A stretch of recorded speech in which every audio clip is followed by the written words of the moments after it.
What's up, everybody?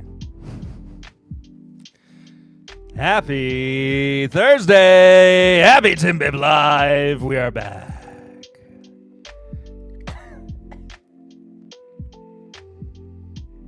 How's everybody doing? So, sorry for missing last week. Welcome back. I hope all is well in life. It is fine. It's much better than it was this time last week. Hello, Andy. Good to see you.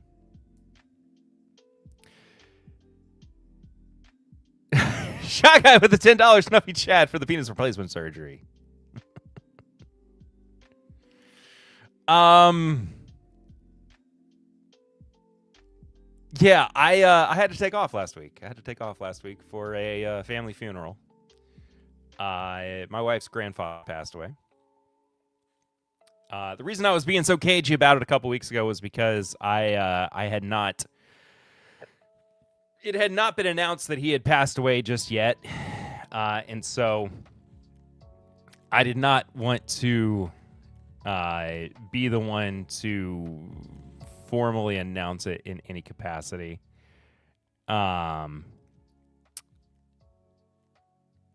And hello, Totally Weeds over on Twitch. Be right back. We just got here. Very sorry to hear about your wife's G-Paw. I appreciate it. Got hammered on St. Patty's Day weekend at my local Irish pub a block away from my apartment. That sounds amazing. But it had not been announced when I streamed a couple weeks ago. And he had passed the night before. And it just did not feel right for me on my live stream to be the one to break the news. And so I wanted to let it be posted elsewhere and let them be the ones to make that announcement. And so that's why I was kind of like weird when I was like, I'm not going to be streaming next week, and I wouldn't say why or whose funeral I was going to. And, you know, all that being said, though, I appreciate everybody's patience, everybody's commitment to our privacy during that time. But things are much better now. I talked about it more on the podcast as well, if you want to hear kind of what happened last week, because it is firmly behind us. He was a good man, wasn't a bourbon drinker, but I still toasted to him. Yeah, very, very heartily missed by our family. So that is what it is. I will say that much, and we will move on. But once again, thank you all for holding down the fort last week. Listen to this week's episode with Cooking with Congress. Bennett Ray, new friend of the show. And go watch his content everywhere if you haven't done so already. We got to pump those numbers up a little bit. Get those numbers pumped up.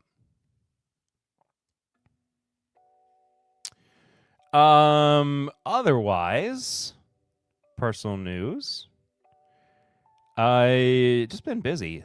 Last week, early on the week, we had a carbon monoxide detector go off. Got fire department there to clear it up. Talked a bit about bourbon with him because they do a yearly bourbon pick at that pub for St. Patty's Day weekend. I saw them there, and we talked more formally. Talked about how cool my bourbon collection was. They noticed while clearing out my apartment. That's so funny. Love that, though.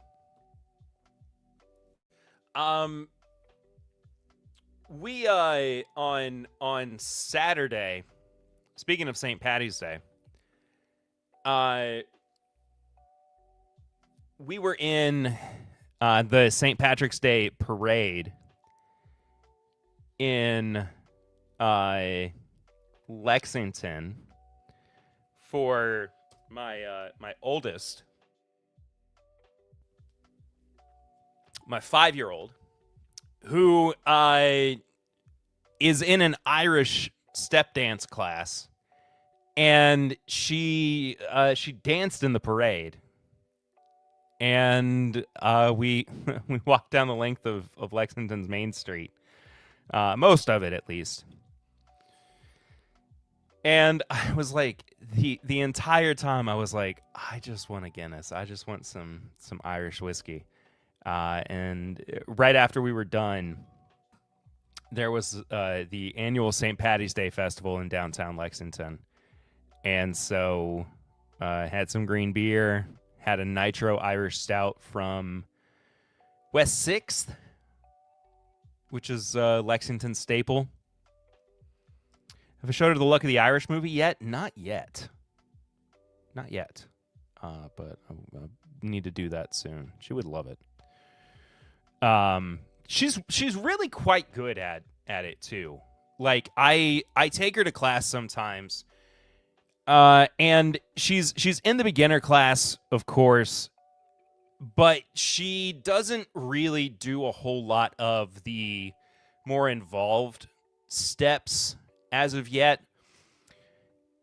But for this parade, she was with a lot of the older kids, and she had to learn some of the more advanced steps for it. And she's only really been doing it for, I want to say like 7 or 8 months. Are you or your wife Irish? My wife is. My wife has, she has direct lineage back to, I always want to say County Cork, and it's not County Cork. County Kildare, I think.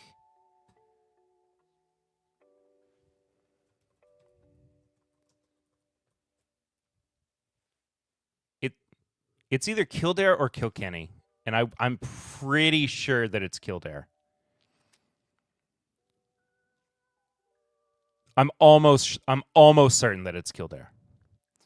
But that's one of her more prominent heritage is her Irish heritage. And she is, I mean, quite proud of it.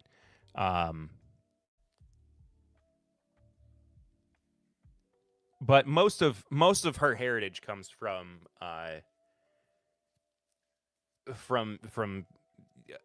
Europe, actually, Ireland, England. It's very funny. That reminds me of being Irish. Last week, went to a doctor on Friday and asked him if he's doing anything for St. Paddy's. We discussed our plans, and he asked if I was Irish. Told him my mother's maiden name, which is O'Farrell. Turns out his mom's surname is Farrell. That's funny. It's very funny. But yeah, my oldest daughter had to learn some of the more advanced steps for it, and having only done this for like 7 or 8 months or however long it's been, I mean, I was very impressed with it. She's 5 years old, you know. When she puts her mind to something, she really does it, and I think, you know, that's any kid, you know. And I was super impressed. I was super surprised with it, but yeah, it was a good time. It was a good weekend, and then I'll talk more about it on the podcast. What we drank on St. Paddy's Day, so that I'm not doubling down on content, but we will get there when we get there. Both my daughters do dance, and I am always impressed in how well they do. It is such an incredible art form. Hello, Sugar Kitty. Good to see you. Meow, meow, meow. It is such an incredible art form, and one that takes so much practice and dedication, and I'm very, very proud of her for sticking with it, even, you know, as long as she has. She does some tap, some ballet too. She's been doing that longer than the Irish step. I took a nap earlier and my neck is a little out of whack.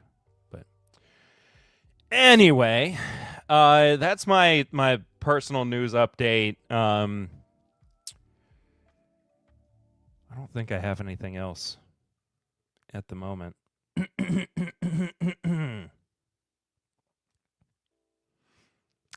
Allergies are finally getting better too. Took a month of me being back from Colombia for them to finally regulate themselves. So, cannot complain. Cannot complain too bad. I suppose. But also looks like we hit 100 followers on Twitch, which is fantastic. I appreciate Vision Serpent and Urban Legend. Urban Legend I was in a different chat with, but Vision Serpent just yesterday followed out of nowhere. I don't know where that follow came from, but I appreciate Vision Serpent for the 100th follow on the Twitch channel, and appreciate that as always. And thank you everybody for supporting the Twitch channel. Still working out what the plan is with live streaming in the near future. But Jeffrey Wack is here. Hello again, Whiskey Friends. Good to see you, brother. Hope you're well. Hello again to you too.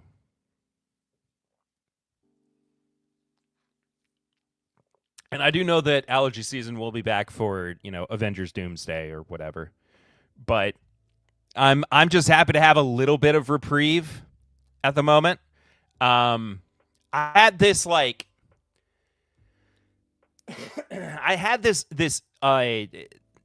of like hacking cough that would not go away. And that was one of the more frustrating parts of it because it just was so persistent. And I would wake up every morning with it, and nothing I seemed to do would clear it. On the back porch, loving the sunlight. It has been so nice today. I'm so glad that it's finally starting to warm up again. It's just, we're getting into the good part of the year. So yeah, I'm gonna pour something. Actually, you know what we're gonna do? We are going to go ahead and kick off. Oh, okay. This wax is starting to come off a little bit, and it's off all the way. Okay. Goodbye, wax. Wife says sorry for wife's G-Pod too. I appreciate that.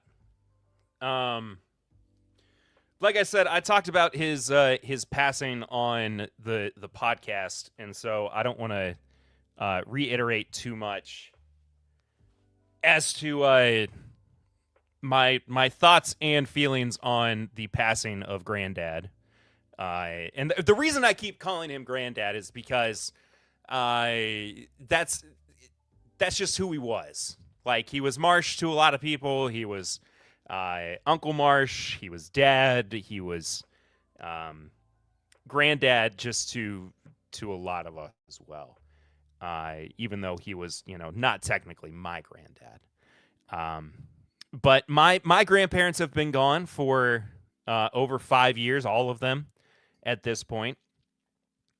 And it felt like my last grandfather had passed all over again. But that being said, the man was 92, or he was almost 92. He would have been 92 next week. So I can only be so sad about it. He lived very, very long. He lived a very full life. The very last thing he wanted to see was all three of his granddaughters get married. And he had been in the hospital since November. And his youngest granddaughter, my sister-in-law, Emma, went to the hospital to show him her wedding photos, and 2 days later he was gone. And so, there was a part of him that, and I don't know how much I fully believe in, holding on or whatever, But there was a part of him maybe that was like holding on just to see that, like actually see proof of it. And sure enough, like that was it for him. And so there's that aspect of it all. But you know, he had been, like I said, in the hospital since November. He had been sick for a very long time. He had beat cancer twice. You know, been married for 60 some odd years, and to the same woman, attached at the hip, and 2 great kids, 3 grandchildren, 3 great grandchildren. And yeah, I mean, what else can you ask for? You know, 92 years of life. So it can only be so sad. It's just sad that you get left behind, you know, but at the same time, you're like, he's not in pain anymore. And we did this thing too at the funeral, my wife and I, and me in particular, where I was like, you know, I don't feel overly in mourning. Like I didn't feel particularly sad because, you know, I was like at peace with it, and Lucy kind of felt that way too. But then like other people would come up and like offer condolences, or they would be just way sadder than we were. And I would have this feeling of guilt, like, am I doing this wrong? like funerals have never been my favorite thing, and I don't know if it's a repression or just like an avoidance thing with them. But I don't tend to go to funerals and just boo-hoo my way through it. So, I don't know. It is what it is. So, anyway, that's enough of that. Let's move on. I'm going to go ahead and start things out with the first 2 Rare Character Limited Release batches. They are the bourbons. I hate funerals. I do too. All of that also made me realize how little I want like a traditional funeral. I just want people to eat, drink, and be merry, and not feel inundated with the need to stand around and look at my corpse. Like either cremate me or just put me in the ground. I don't care. Celebrate with each other. Don't spend a bunch of time looking at my body. Oh, I do have a funny story though. I have a funny story. So he was also a guitar player, and we had brought a bunch of his guitars to the funeral home for anybody who wanted to play, and it wound up that nobody really wanted to play. But after the funeral, you know, of course, we go out to the cemetery, and we left a bunch of the stuff behind, and they were like, the funeral home people were like, we'll take care of it. Don't worry about it. And they had an area where they put it. Now, I did not know this, right? I was not privy to this information. Instead, I thought that they still had all of like the musical equipment. So for weddings and funerals, bring out the strongest behaviors you don't expect from people. It's true. Or strangest behaviors. Yes, strange behaviors indeed. Good to see you, Zofer. Hope you're doing well.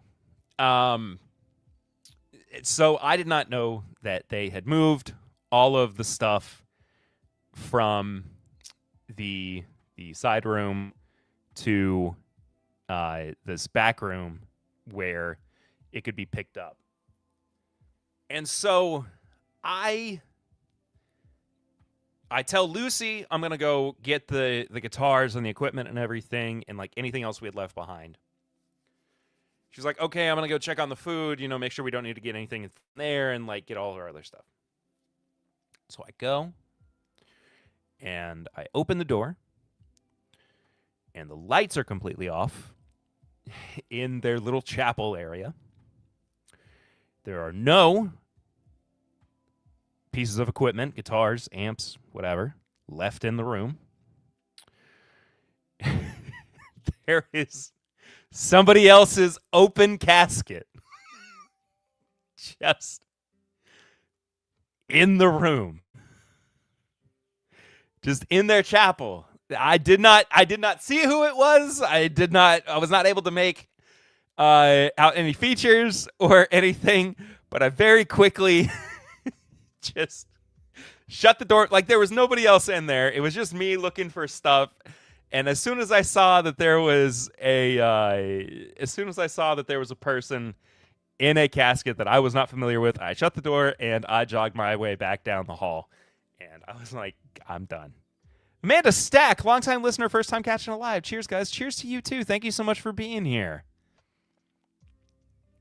Wonderful, wonderful to have you in. Thank you so much. It was very good to have a new face on the live streams.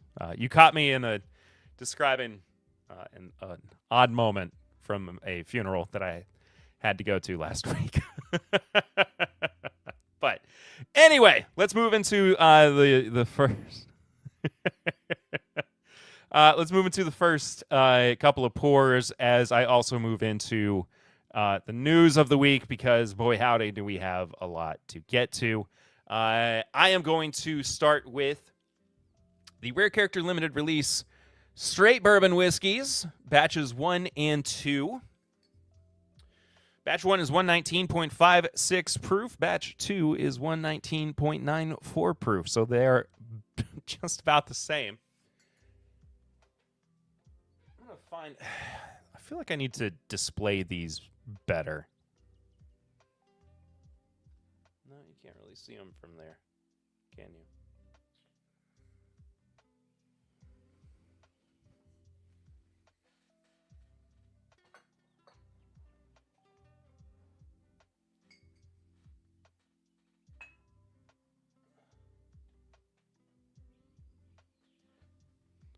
That'll do for now. Bounce it on your head. Oh, jeez. Knock, knock. Are you decent? So yeah, we'll start out with 1 and 2 from the bourbons. I haven't done these side by side yet. I've had both of them in differing capacities. Going to the store and get some bourbon? Get some bourbon. You should.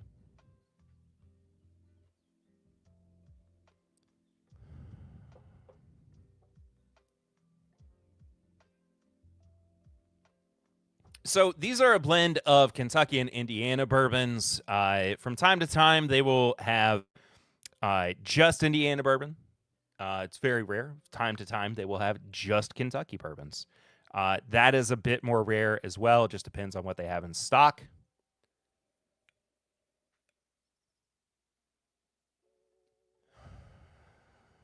Fruit, leather, spice.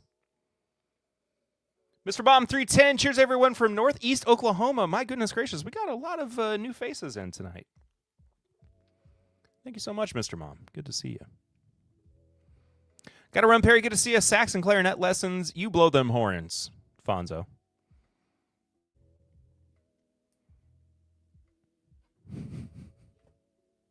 You know how it is.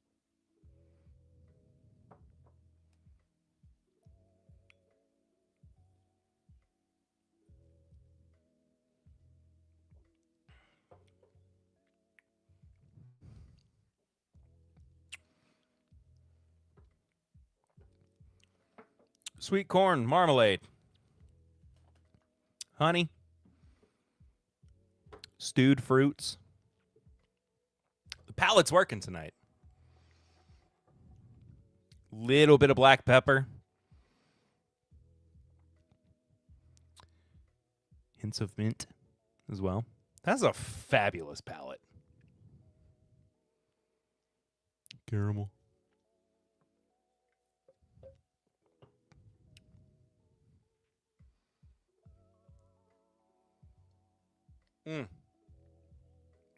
I just went right for batch 2 without taking a whiff. But that palate is brown sugar heaven.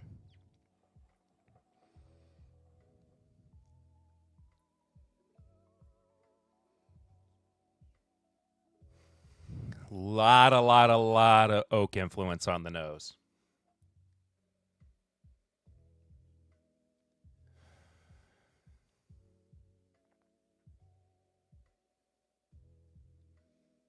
Maple, oak, leather again.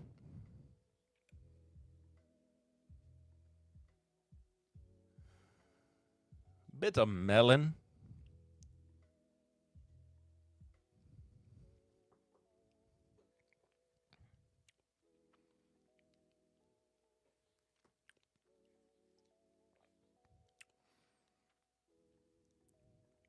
It's quite good. We'll revisit it, of course, here in a bit.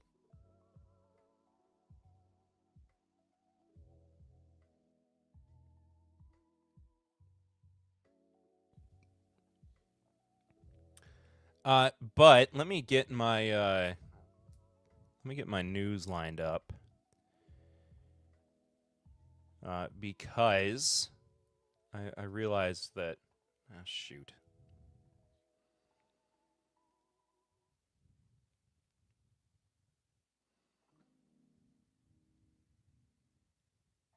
Okay, that one's working now. That one's also working now. Do we know why Flamingo's on this year's batches? I know that there's a reason for it. And I think actually it might be on their Instagram page. Let me...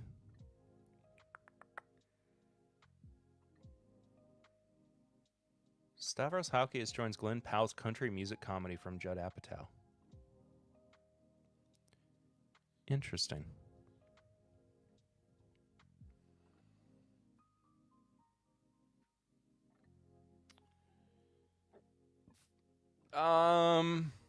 Here we go. Flamingos don't blend in. They stand deliberate and unmistakable, poised yet resilient. Their presence is both elegant and assertive. That same spirit defines RCLR. Each release is crafted with intention, balancing bold character with refinement, structure, and grace. Oh, sorry. Balancing bold character with refinement, structure with grace. Every barrel is chosen for what makes it different, then blended to create something greater than the sum of its parts. Bourbon that carries confidence without excess, complexity born from restraint. This isn't a bottle meant to disappear on a shelf. It's meant to be opened, shared, remembered. Stand apart, pour with purpose.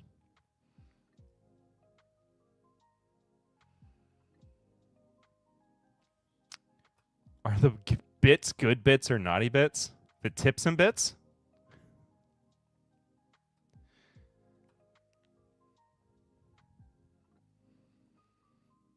I do love the way these bottles look this year. They've gone through so many changes. But I mean, Flamingo is such a stark contrast to everything they've done so far. I mean, it just fabulous.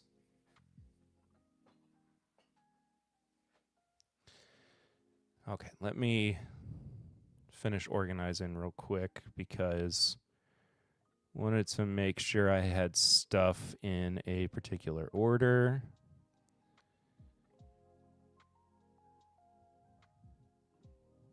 Keep moving that. I'm excited to get to the TTB labels because there's one in here that is like one of the worst labels I've ever seen.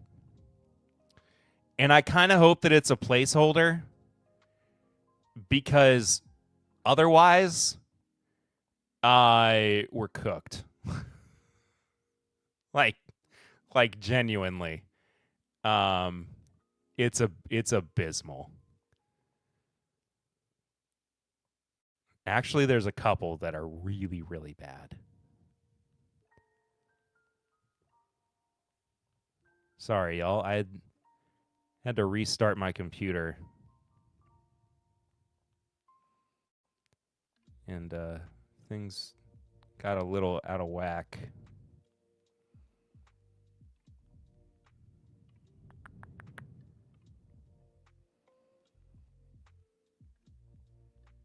Where are you? There you are.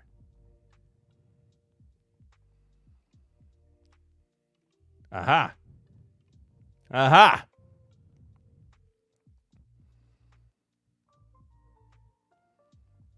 Okay. There we go. Hello, Emily Chambers. Good to see you.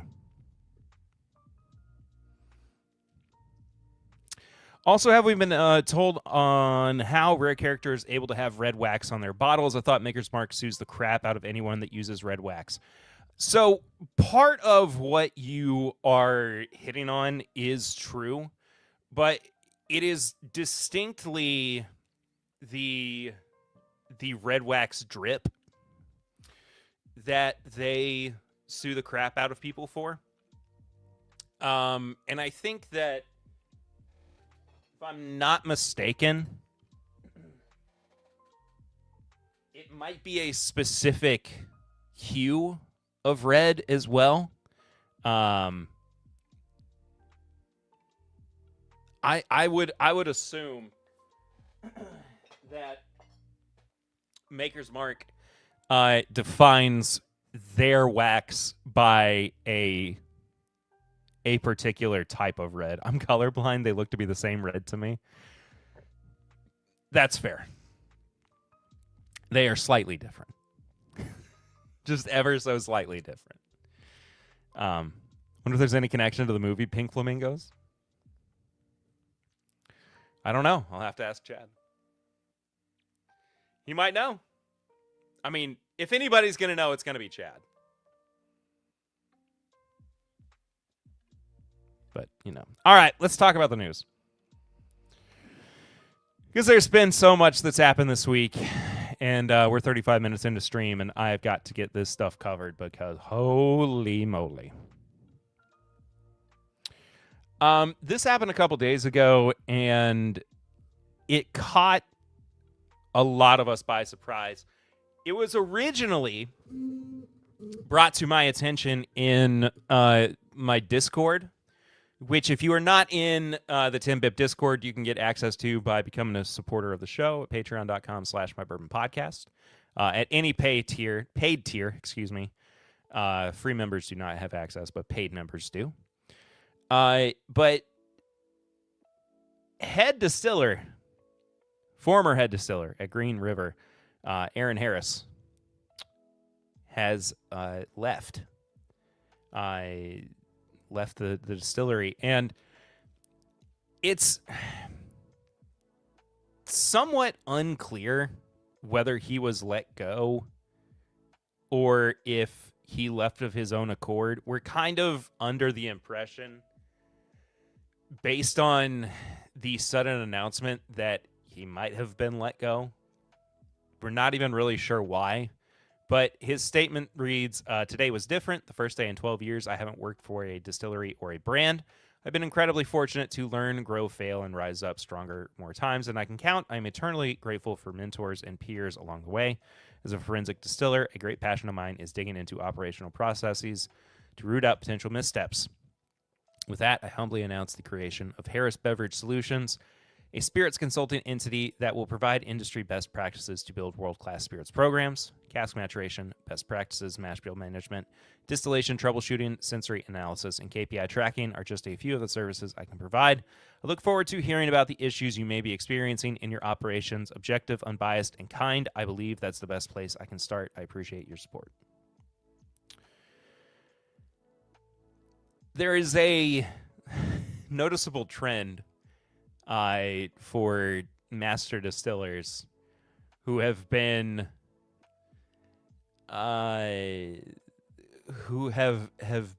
been left jaded by the industry, it seems, who then turn to consultancy in the industry. And not to say that this is necessarily a bad thing, but it is kind of a bummer that Aaron feels like there's not a place for him outside of doing something on his own. And I'll be honest, like, it's not that he has created anything poor under the Green River brand. And truth be told, too, some of the older barrels that were aging at Green River prior to the rebrand from OZ Tyler are quite good as well. I think that the TerraPure process that they used with OZ Tyler, I mean, this is not a hot take or anything. That's really what kind of killed that product.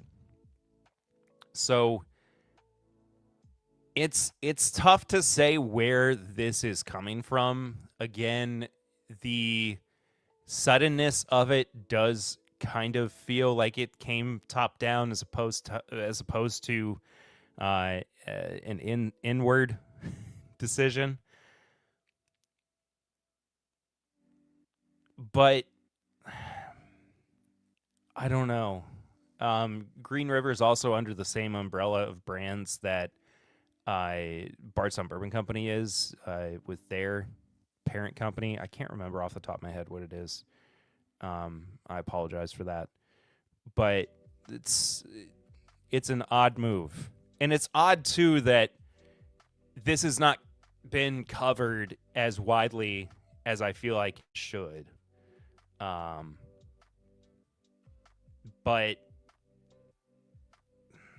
perhaps just for those who are the most interested in something like Green River, find it to be more concerning than those who are, cursory Green River fans. But we'll see. I wish the best for Aaron. I think that he will find his footing one way or another. But kind of a shock to the system this week.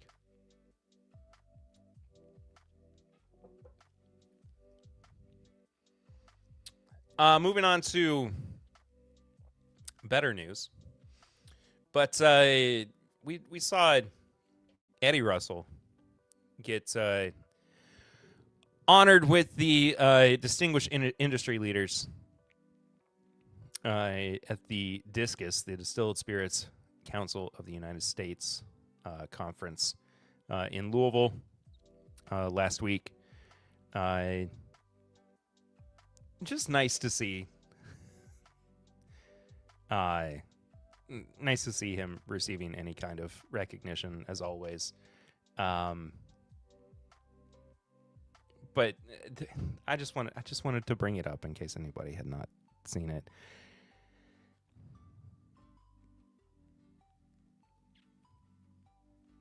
I had missed this, though, that Mitch McConnell got awarded too.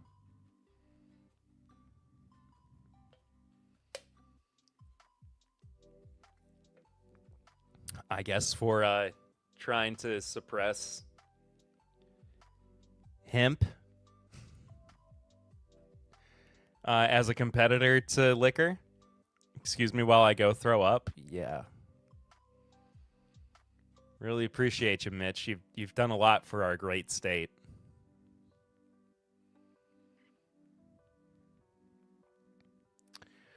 We just got a little under a month, by the way, before Kentucky Bourbon Festival tickets go on sale. I just wanted to highlight this for anybody who actually has not seen it yet. kybourbonfestival.com. It is the 35th anniversary of the KBF.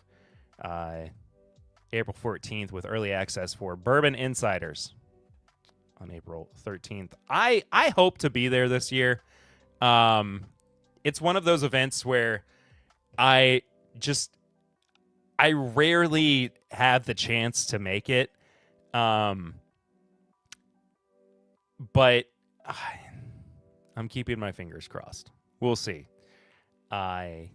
It's not looking great, but just wanted to highlight it for people who didn't know. Moving on to releases. Peerless has debuted its first 10-year-old bourbon.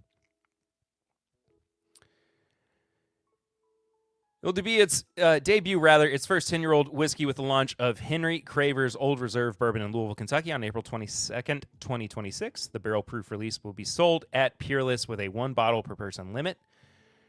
From Roy Corky Taylor III. This is to honor my great-grandfather and to honor all of our employees who have done an incredible job making the whiskey and finishing the product for distribution. We have a great team. Looking for the proof 117.6. Features a distinct label that stands out from its peerless counterparts. I think this bottle looks gorgeous. That navy is... I've never seen a glass like this either. Somewhere between a snifter and a Glencairn, kind of. I don't even really know what you would call that. It almost looks like it was made specifically for Peerless.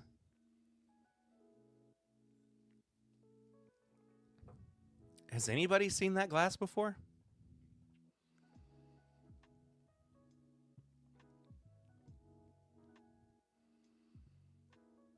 I don't know, but the next release is going to be out never? Okay. Next release will come out April 22nd, 2027. It doesn't look like there's a word on what the price is, but no surprise there. No surprise there. I've started to see some folks provide tasting notes for the new Bardstown Bourbon Company Cascadia Gariana Oak barrel finish. But here's the press release. Following a highly successful debut year, Bardstown Bourbon Company's Distillery Reserve returns in 2026 with Cascadia Gariana Oak barrel finish. Finished in barrels crafted from rare Oregon white oak, this release highlights an exceptionally scarce American hardwood known for imparting distinctive character unlike any other in American whiskey. It's going to be available in limited quantities beginning March 20th, so that is tomorrow. So if you're watching live and you're nearby, make your way to Bardstown Bourbon Company, I suppose. YouTube chat, everything okay? Has it died again?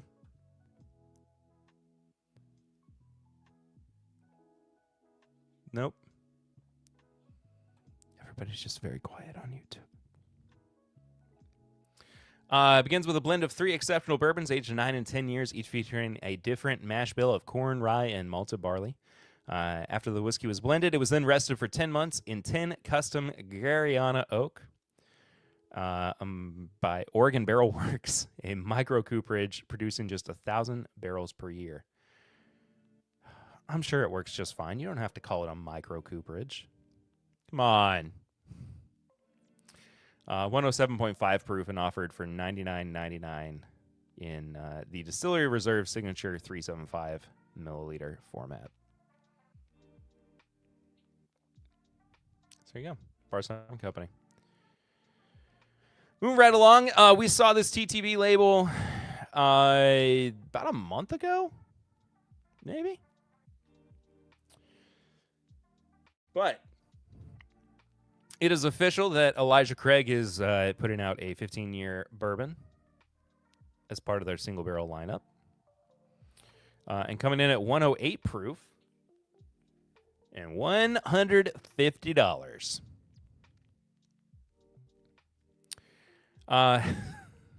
Yay. This release reflects the craftsmanship and tradition that has defined Elijah Craig for generations. We were looking for exceptional depth and character in our first 15-year-old single-barrel bourbon, and it delivers at a proof that enhances its natural complexity. The result is a bold yet refined whiskey that is approachable enough to be an all-evening sipper. 54% ABV carries a deliberate nod to May 4th, 1964, the date the United States Congress officially recognized bourbon as a distinct product of the country. That congressional resolution reinforced production standards still in effect today, including the requirement that bourbon be aged in new charred oak barrels. So there you go. Not quite barrel proof, but 108, nothing to sniff at. Look for it. Curious how that is. I have nothing wrong with 15 years and 108 proof. Speaking of Heaven Hill, Evan Williams Blackberry Bourbon. Okay. 65 proof and $15.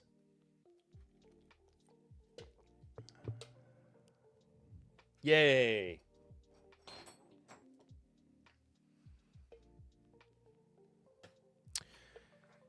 Maybe maybe this is the new trend, that blackberry is going to be the prevailing flavor for hello? Please be quiet. Blackberry is going to be the prevailing flavor for flavored spirits moving forward. Expands the brand's existing flavored whiskey portfolio. Okay. When you need a fresh pick, Evan Williams Blackberry delivers, said Max Stefka. This new flavor builds on the momentum of our award-winning flavors lineup.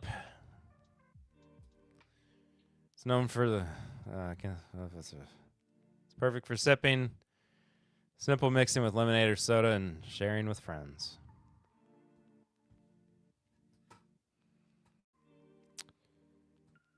Official tasting notes from the brand describe the expression as layering juicy fruit notes with subtle caramel and a rounded bourbon finish.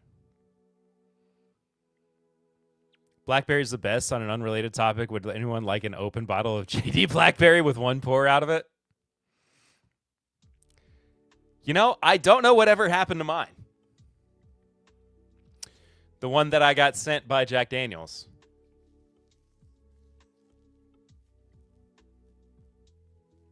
I don't know where that bottle is. I have no clue. Could not tell you. So. Oh, well. Mine actually might have been drain poured. I haven't seen it in a bit. Maybe that's what happened. Maybe the bourbon gnomes were like, we don't even want this. You know where it needs to go? Down the drain. I mean, it is perfectly fine. Like, it's not the worst thing I've ever had, but it's certainly not the best. But flavored whiskey, I'm not drinking flavored whiskey. I don't know what else to say. I'd rather drink blackberry brandy. I'd rather be nibbled to death by ducks.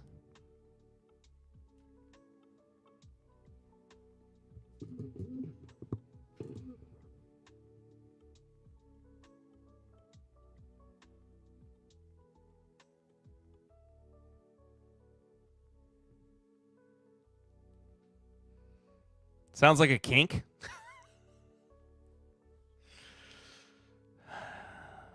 Speaking of which, does anybody know where I can get like 20 ducks? Anyway, Old Forester's expanding the 117 series with High Angel Share Rye. 110 proof, $65. Never challenge a duck. On an unrelated note. Small batch release draws from barrels that experienced elevated evaporative loss during maturation. This phenomenon, commonly known as the angel share, occurs when heat-cycled warehousing and specific barrel conditions cause certain casks to lose more liquid than usual. Brother, I gotta be honest with you, anything's a gimmick. I know that this is not the first time that anybody has used high angel share or whatever as a selling point for a new product, but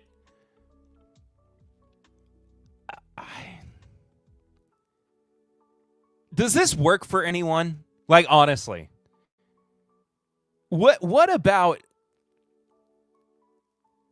High Angel Share is the selling point? We're continually amazed by what our warehouses can produce. With High Angel Share Rye, the Angels clearly left their mark, yielding a rye whiskey that's bold, concentrated, and deeply rewarding. At the Bourbon Boom now, sure, now maybe not so much. I just like...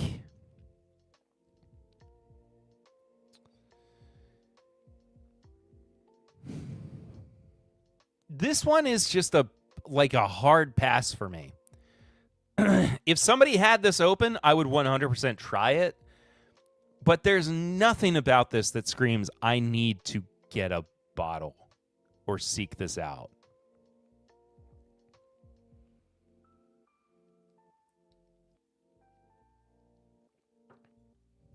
I'm just not, I'm not feeling the need. I'm not yearning. I don't know. Barrel Cigar. Blend bourbon. I should have finished that. Let's try it again. Barrel Cigar Blend Bourbon. It's a multi-cask finish. From Kentucky, Tennessee, and Indiana. Aged between 7.5 and 18 years old at 111.2 proof. I should be reviewing this sometime soon. Finished in Madeira, Armagnac rum, and Hungarian oak casks. And $85. I think that as far as like gimmicks go, Cigar Blend is one of those that is fairly overdone. Maybe not run its course. Like, everybody has their take on what a cigar blend is. But if you're going to do something that's not just, Amberana finished, I'm curious about it. And I mean, I'm always down for an Armagnac finish. Double oaking, for sure. You've caught my attention. So I'm looking forward to this one. I would very much like to try it. So I need to make sure that I'm getting a bottle, of course. So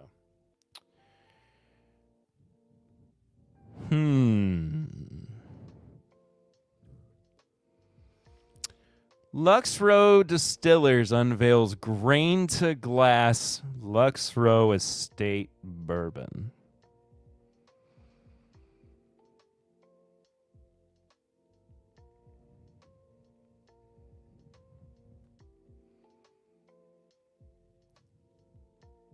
Lux Row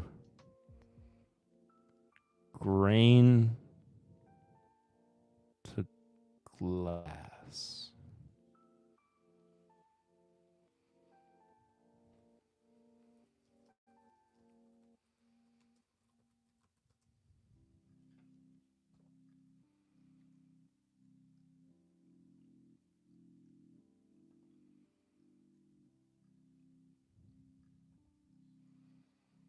Lux Row.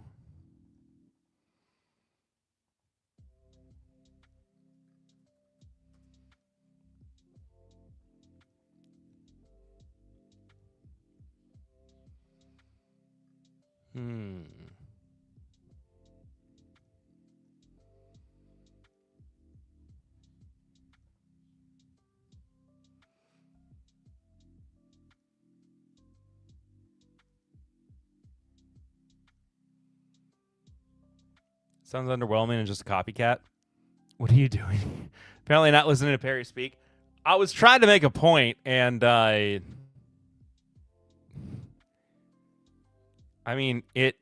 got there eventually. MGP. Owners of Lux Row Distillers. Now, I'm noticing something pretty distinct here. MGP is not Heaven Hill, right? So we could be seeing a cease and desist before too long.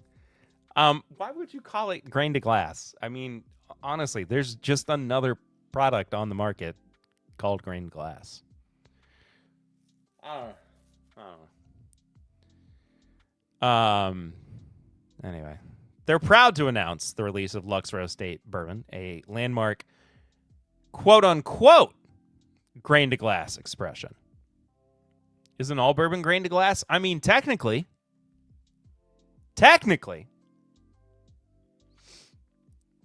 But I guess if it's not actually called, does it have grain to glass on the label?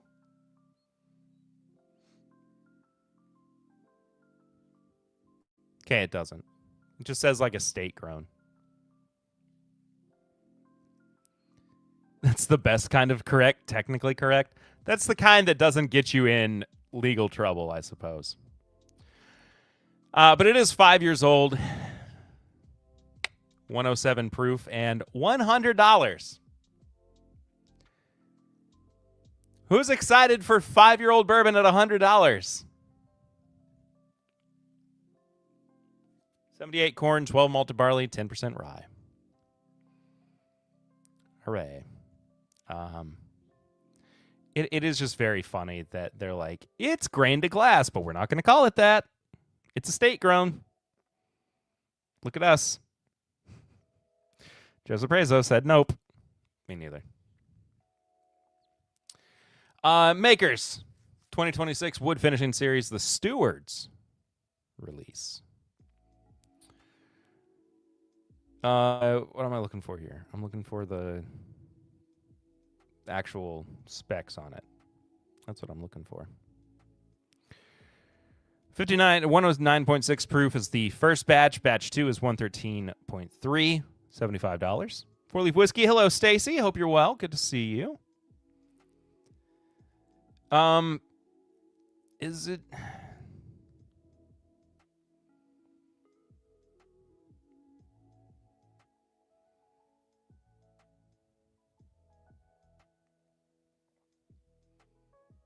Are they not revealing what the staves are yet? I guess not. The year's expression honors the distillery's operations team, the dedicated individuals who oversee the bourbon's transition from the first fermentation to the final bottling at Star Hill Farm. It marks the third chapter in a 5-year journey exploring the people behind the proof, and it follows the trajectory of the production process. It's weird. I was kind of... Anyway. I can get the double barrel cast strength for $150, and it's at least 12 years old. My last two were both over 14. I mean, there you go. Yeah, why would you get the 5-year-old at 107 proof for $100? Anyway, curious about these. I've not been overly enthused with some of the wood finishing series as of late, but we'll see. We'll get back to the news here in a second. I want to finish up my first two batches of the RCLR.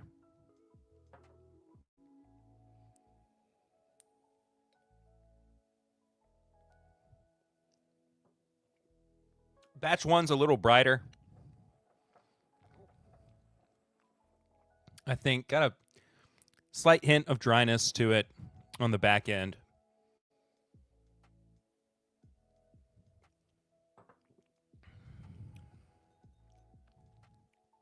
Batch 2 is my winner here. For the bourbons. Big fan.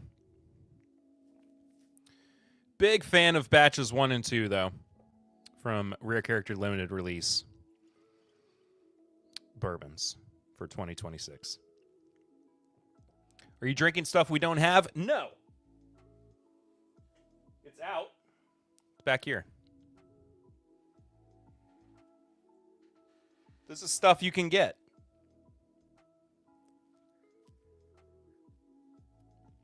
Batch 1 and batch 2.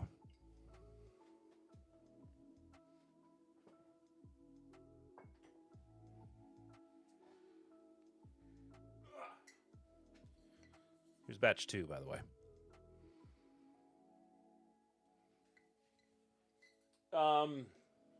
Batch 1 had over 4,000 bottles, and batch 2 has 3,900.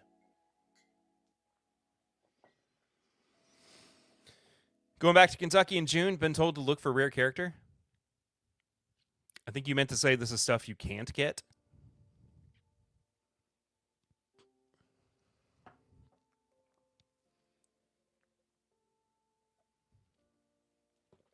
This is stuff you should be able to get. These are not like single barrels that are only available to, select markets.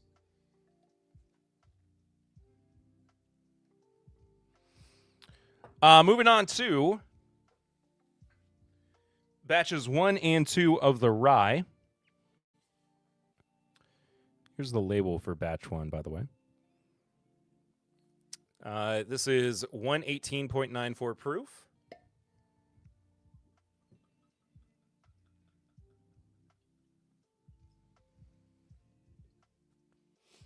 You forgets my location. True, but it is also available online. Kentucky and Indiana rye.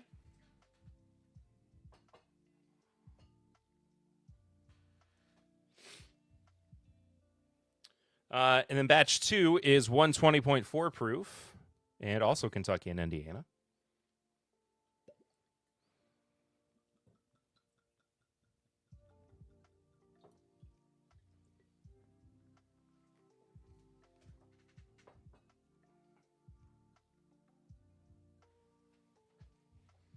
Beautiful. Beautiful, beautiful, beautiful.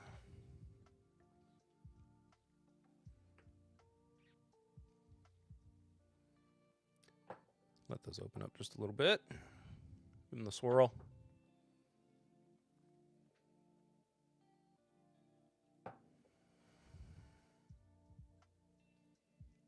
Whoa! Batch 2 is just straight up a in-your-face rye whiskey.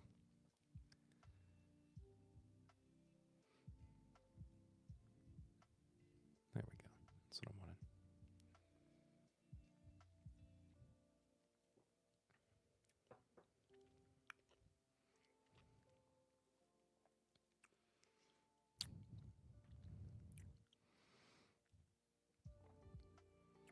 Gotta head home. Love you. Joseph Brazel, good to see you for a little bit. Thank you for being here. And love you too.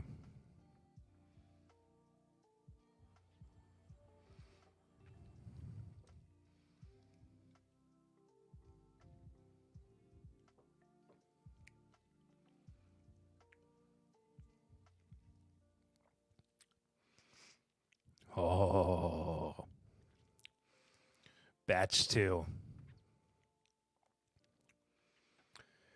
Batch 2's got something going on, my friends. Batch 1's great. Batch 2, fantastic.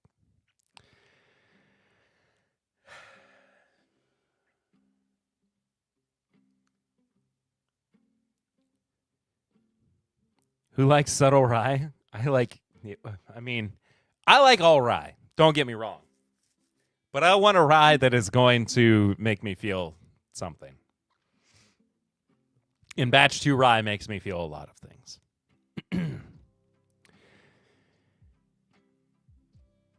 All right. Look, here's the deal.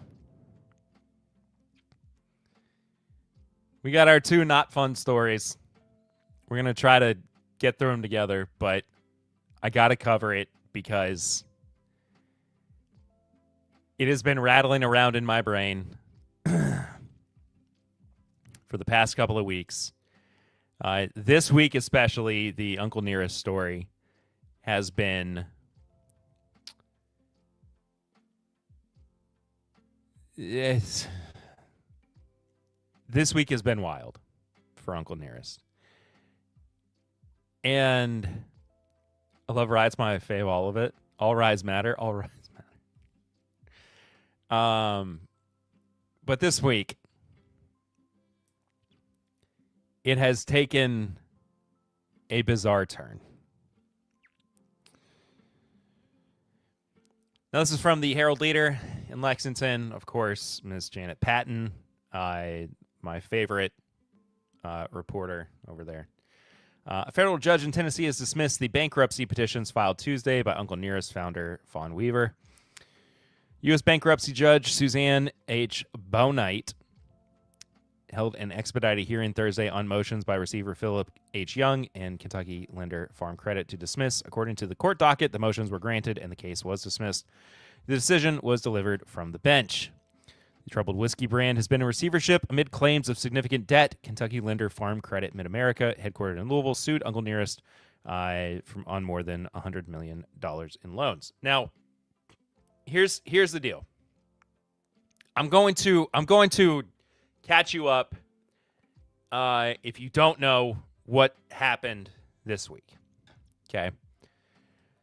Fawn Weaver has been corking off in public. Kyle is right. On Tuesday,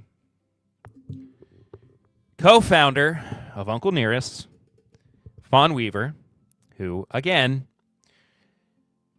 has submitted or surrendered under court mandation, essentially, Uncle Nearest to receivership filed for bankruptcy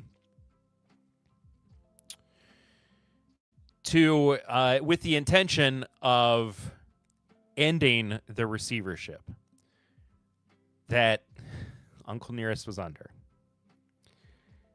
Now,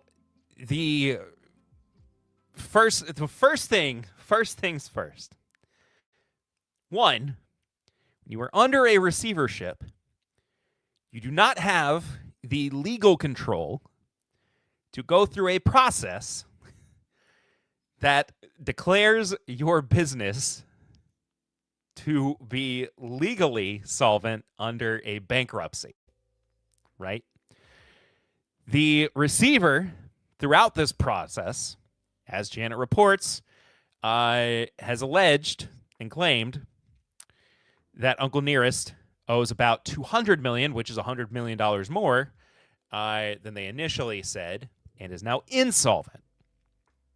Now, Chapter 11 bankruptcy is the restructuring bankruptcy, which means that Fawn was trying to regain control of Uncle Nearest. When this happened, when she came out with this statement, when she filed for Chapter 11, she said publicly on Instagram, in an Instagram video,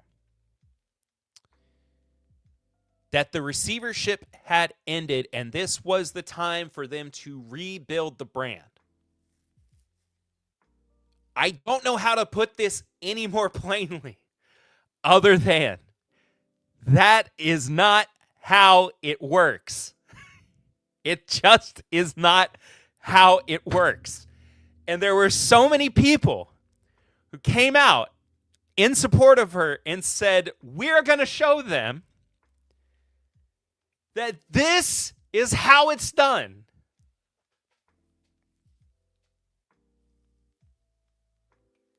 And the answer is just no.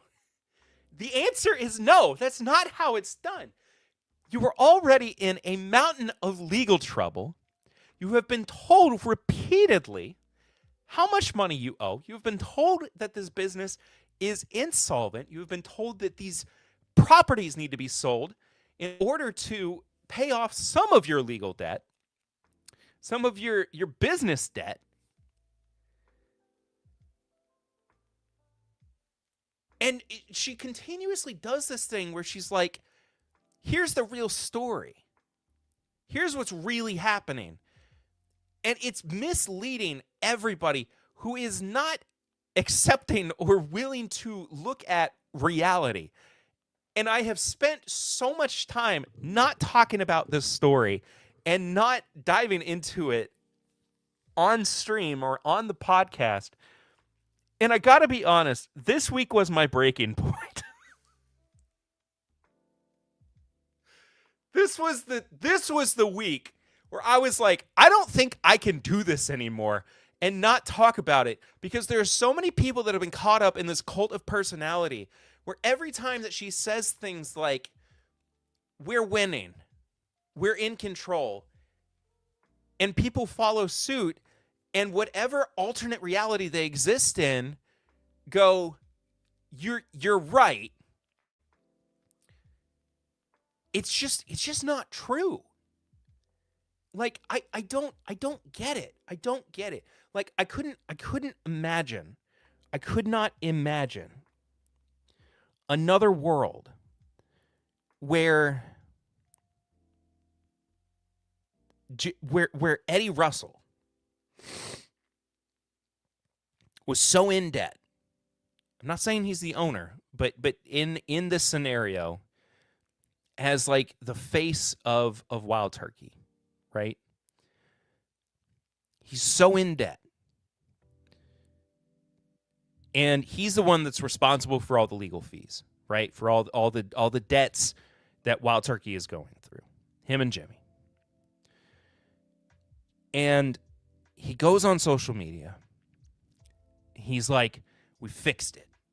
We've done it." And with no credible evidence other than it's my word versus theirs. Everybody goes, "You are correct." Like what is the where does this come from? This bench is like Michael Scott declaring bankruptcy. Fawn taking advantage of a local legend's namesake just to go bankrupt is the best bit of karma I've seen in a minute. It's just unfathomable. Fawn versus Trump in a debate would be absolute cinema, though. I mean, it's just the levels of like delusion, and I want it's the thing of like you want to support this business, you want to support Uncle Nearest for everything that the story brings to the table, and it's nearly impossible at this point because of the way that it has been conducted. And there's also this drama too. Fawn Weaver has been attempting to regain control in the receivership. U.S. District Judge Charles E. Ashley Jr. has been expected to rule soon on that request and on the receiver's request to expand the receivership to include at least 7 Weaver-controlled businesses, including one involved in a disputed $20 million loan from media mogul Jay-Z. Now, the reason that it's disputed, for anybody who doesn't know, is because internally they rerouted the money so that it didn't look like it was going to this business. And she was using that $20 million for Uncle Nearest.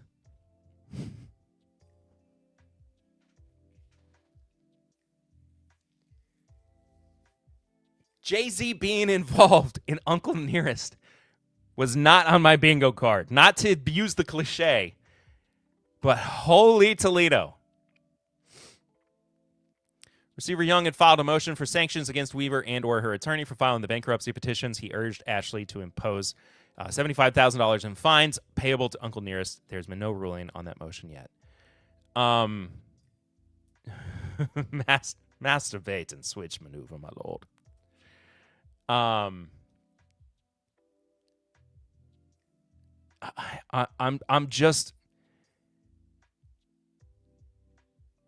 just flabbergasted by it. The bank also pointed to the disputed $20 million loan from Jay-Z's Marcy Penn venture capital fund as an example of Weaver's admitted fraudulent conduct.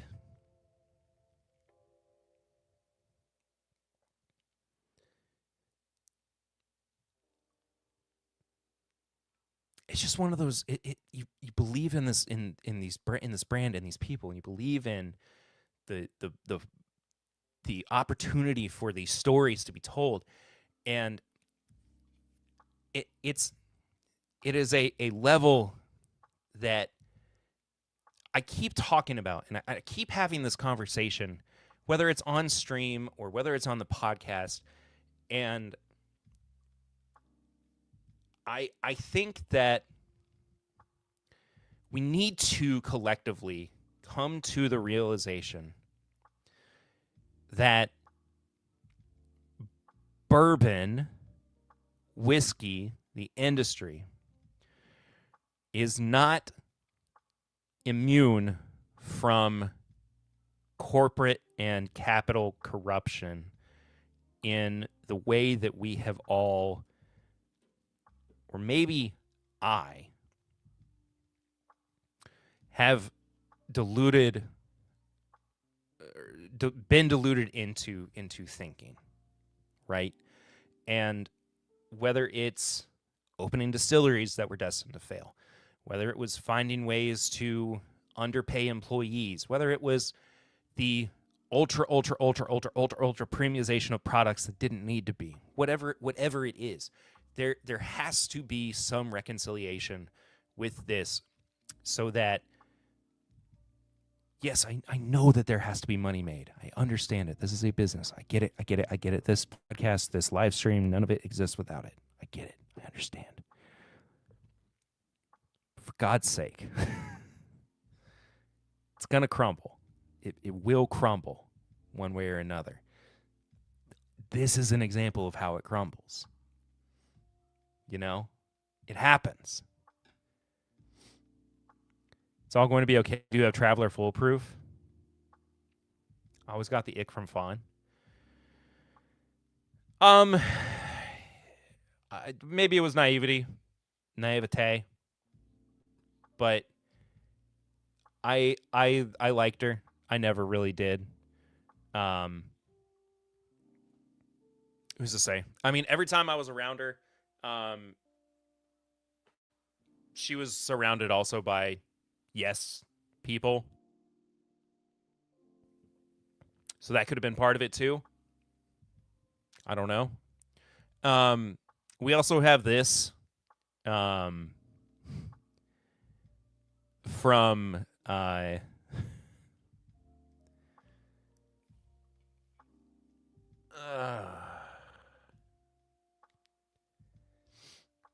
overhyped the whistle pig effect. Yeah. We also have this from the James B. Beam in this Distilling Industry Conference at UK. When was this? This week. Let me ask you, since we never got your take on the Sazerac acquisition of Garrett County Distillery, what do you think Sazerac's strategy is? So I considered covering that on tonight's stream, and I I decided not to, but since you brought it up, I'm gonna talk about it anyway.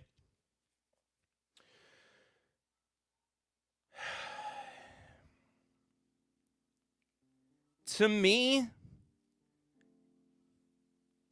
I think that they are going to use it mainly for storage and for small production. Basically, for a couple of reasons. One, I think that as bourbon moves into and this is so funny because we keep somehow getting into the terroir discussion in bourbon. But I think that there is something to be said about, like, that might be the next frontier that we face. Or at least, like, the next big thing.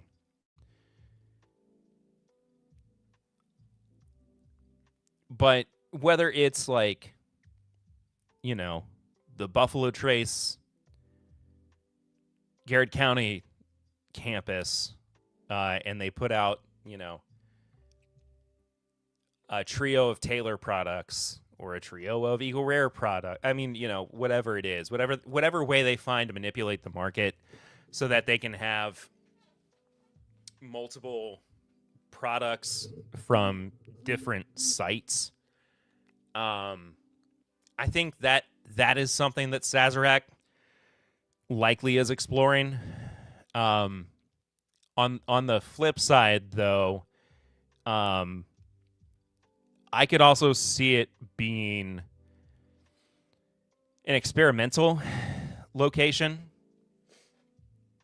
where they don't have to shut down everything at some of their bigger distilleries in order to, you know, run a still for the sake of doing, even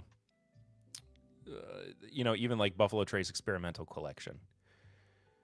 Something that they're trying out, and, you know, not necessarily letting barrels age there, but at least, you know, trying to get things that wouldn't necessarily be their run-of-the-mill bourbons, ryes, wheat whiskeys, what have you, at some of their main campuses. That's my 2 cents. I'm not entirely sure whether or not that's going to be the direction, but it would shock me. It would shock me if they used it as an opportunity to start like a new brand from that spot. Not saying that it was like, you know, reviving is a funny word to use, for Garrett County. But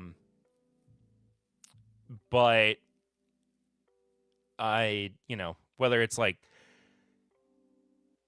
what is the actual town that Garrett County is in?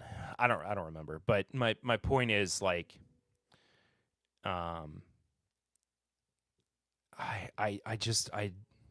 don't think that they would use it as another like tourist stop. I think it's going to be mainly for production. I think the options are fairly endless, but I also think this could lighten Barton's contract distilling load. But who knows, though? So many opportunities. Hello, Torup. Thanks for being here. Hope you're well.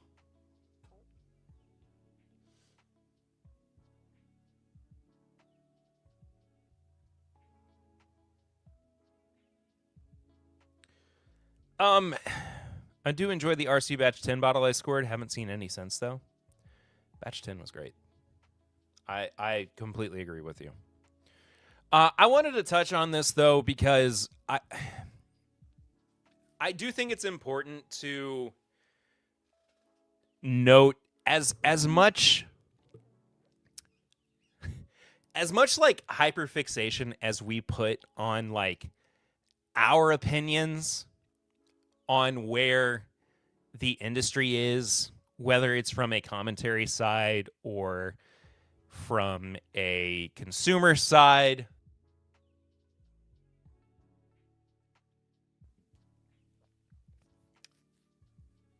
You crashed my computer while I was gone? That's crazy. I think it's important to note where people who are actually producing in the industry, how they feel too. You know, I have learned that lesson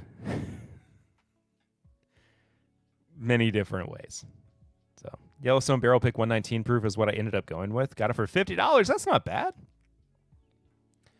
Good pickup. So this was said again at the James B. Beam Institute annual conference at the University of Kentucky. This was a conversation between a few folks, but this where I wanted to pick it up was with Kaveh from Rabbit Hole. He says, "We're in the middle of a storm," acknowledged Kaveh Zamanian, along with Jim Beam, Master Distiller Fred No, and Andrea Wilson. But No pointed out, the whiskey industry has weathered many a storm before, including the near-death knell of Prohibition. I wasn't around when Prohibition was repealed, or when Prohibition was repealed, but he remembers the 1970s, when everyone was drinking vodka as another bleak time. And his father, Booker No, helped revive sales by inventing the small batch bourbons that pushed the product into new hands. That's the kind of inventiveness that No and the others said will be necessary to ride out the current storm of declining consumer confidence, splitting spirit sales into an unfriendly global trade atmosphere. The overriding message: don't quit. Don't stop making whiskey now, because in 10 years, you'll need it, Wilson said. Don't start taking shortcuts. Keep the quality of your product there, No said. Keep in mind, I mean, this is a conference for up-and-coming distillers, industry leaders at the Institute, the James B. Beam Institute in Lexington. So whether they are feeling, pressure already before they've even gotten into the industry is one thing, but I think it's important to note that some of these industry veterans, despite what they might feel is some kind of pressure, there's still a sense of hope for them too. So I was around for Prohibition. Papa Ritter, I don't know about that. I wouldn't say such things.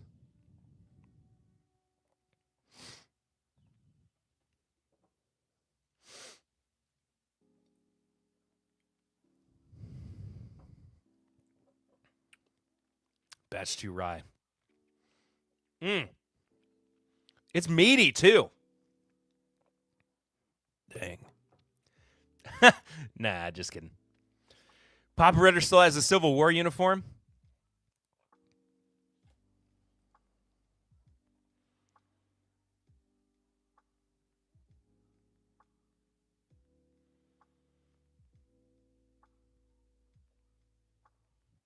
It's the good one. It's okay. Um,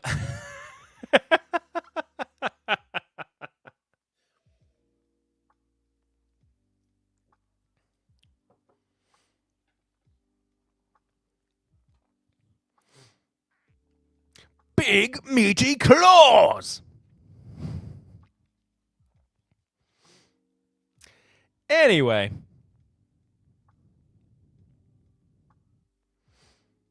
Let's get into TTB labels, because boy, howdy, are there a bunch, as you can probably tell by all of the tabs I got at the top.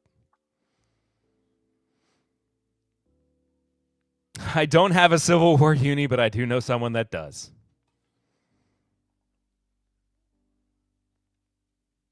It's not me. It's not me.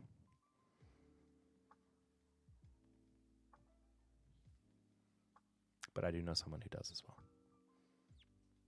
TT business. TT business. Caleb's Crossing. The newest bourbon. Finished in French oak casks and straight wheat whiskey. Finished in ex-bourbon, Pinot, and Armagnac casks. Not sure if this is actually 120 proof, but I like this. This sounds awesome. I don't know if I'm getting a sample of this or not. Perry rocking that gray? Are you talking about the uniform, or is my hair?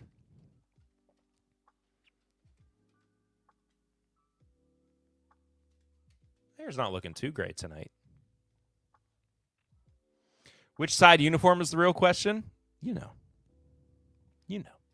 Hello, Clifton. Good to see you. Hope you're well. But this is called Quartermaster's Ledger.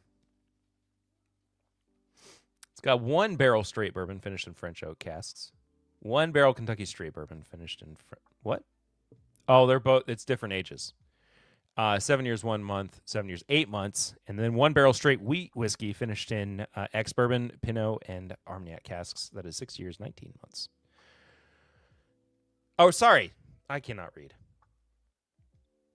The uni? Yeah, I figured. I can't read. I'm not going over it again. Y'all get it. Lurking.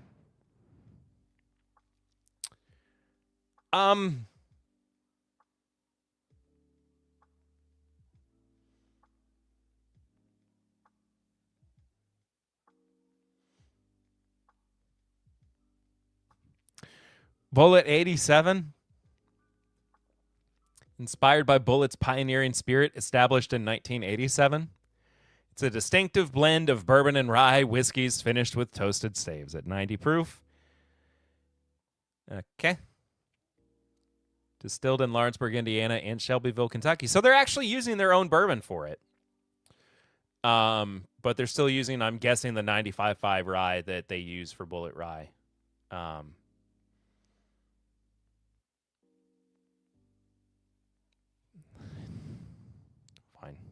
Okay. Curious. We'll see. We'll figure it out. Here we go. We got a trio of exciting... Not 87 proof. Yeah, I don't know why it's not 87 proof. I don't get it. Somebody's blowing me up. Holy moly. Lexington Sporting Club, our soccer team, is currently up 7-0 in tonight's match. 7-0 against Flower City Union. Love it. We got another 250 years limited edition, the by-and-a-half centennial. Hooray. South Dakota straight bourbon whiskey finished with toasted oak. 100 proof. Distilled in Wisconsin. Huh? What? Proudly produced by Black Fork Spirits on our family farm in South Dakota, but it's distilled in What? We hold these truths that this is not actually in South Dakota bourbon, but was distilled in Wisconsin, to be self-evident. That not all bourbon is created equal, that they are endowed by their master distiller with certain unalienable proofs, that among these are corn, rye, and or wheat, and malted barley. I don't know, some master distiller in like the 1700s, I guess. I don't know who said that. Here we go. Here's another. Here we go. 250, Alabama. Straight bourbon whiskey. It's a single barrel, 125 proof. Distilled and bottled by Dread River in Birmingham. Aged between 6 and 7 years. I'm going to throw myself out the window. We hold these truths to be...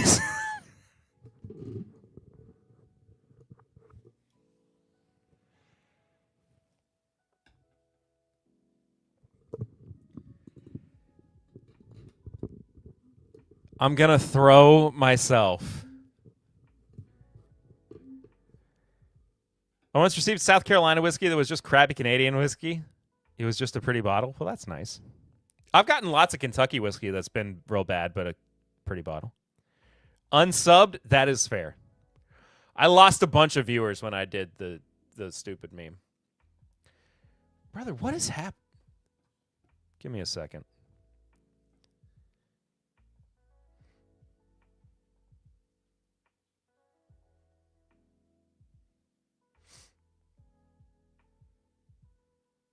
Oh, it's just people liking stuff.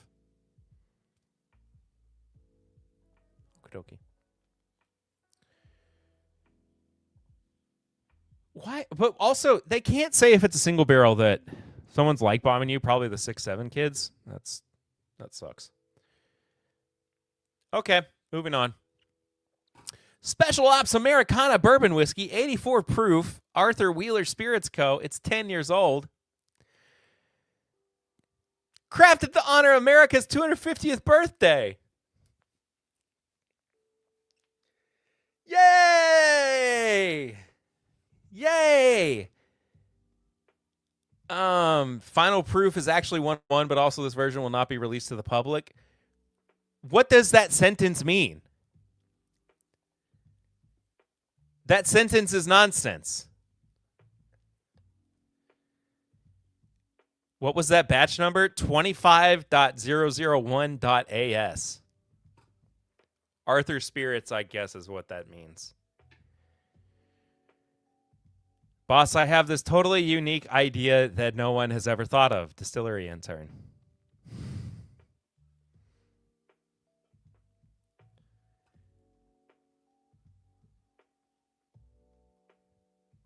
That makes more sense on second look.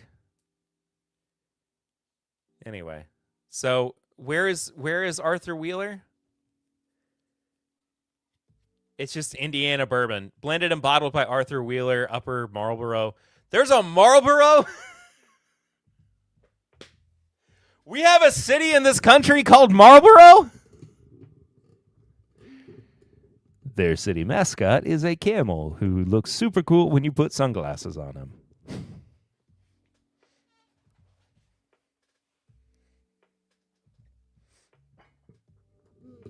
Wait, I screwed that up, didn't I? Whatever. You get it. Marlboro was a cowboy. I know. I messed it up. I'm sorry. I messed up. I didn't smoke, okay? I don't smoke.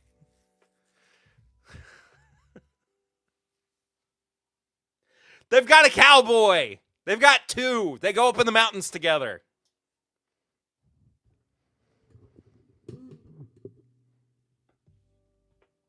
Yeah, Joe Camel. Sorry. Whatever. Sealbox Classic Straight Kentucky Bourbon Whiskey, 99 proof.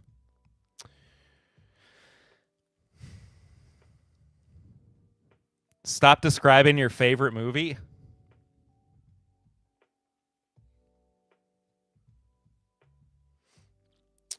Steelbox is dedicated to unlocking craft spirits by honoring time-tested bourbon traditions. Classic bourbons aged over 7 years and bottled at 99 proof. In 1962, the legal maximum barrel entry proof was raised from 110 to 125. Lower entry proofs historically allowed softer interactions between spirit and oak. We take inspiration from that method. There you go. That's what it is. Mike!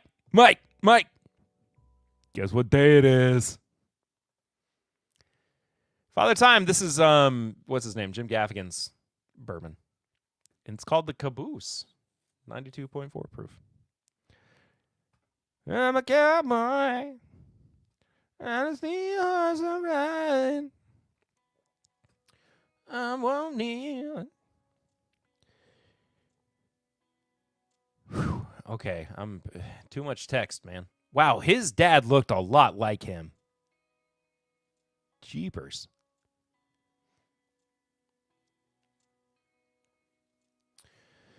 You remember how at the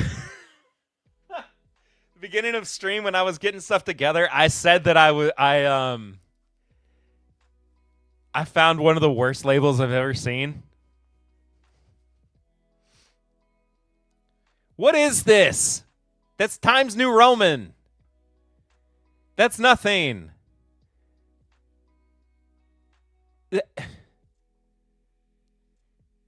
This is nothing. Is it handwritten and they just put like in a Word document to as a placeholder? Y'all, Lexington just scored again. It is 8-0. What is happening? Undisturbed by kids or the stress of parenting? Yeah. I heart graphic design. Look at that kerning. The tracking, the kerning, the vomit that's being induced. This is bad. Okay, give me it. Still 630. What's the website? Still630.com.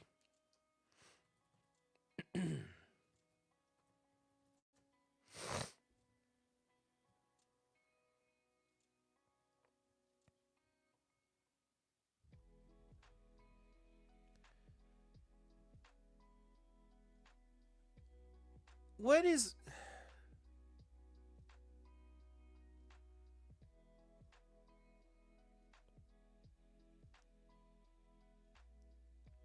Okay, so what is the... Turned on. I know that word as my wife is a graphic designer. It's going to be a GeoCities link. No, it's like a well put together website with bottles that actually look like there was time and effort put into it. I mean, barely. Some of this is AI, some of this is clip art.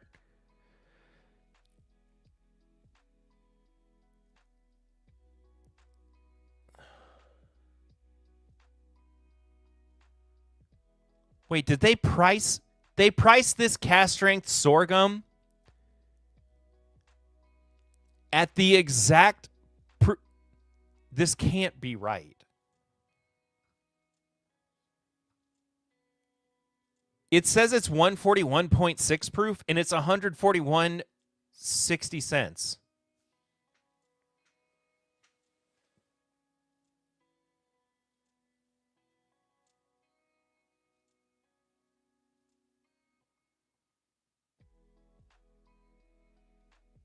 I've never heard of this brand. I haven't either.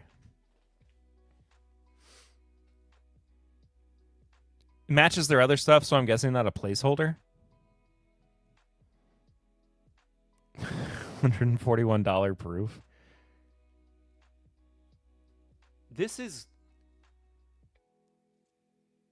the most perplexing thing I have ever seen.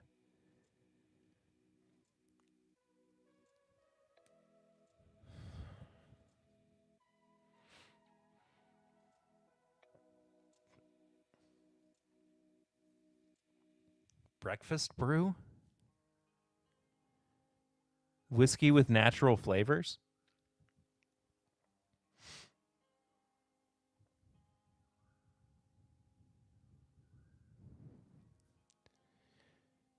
but going back to... No, not that one. Where is it? No, I don't want to like that. But there's nothing on... There's a second page? How much stuff do they have?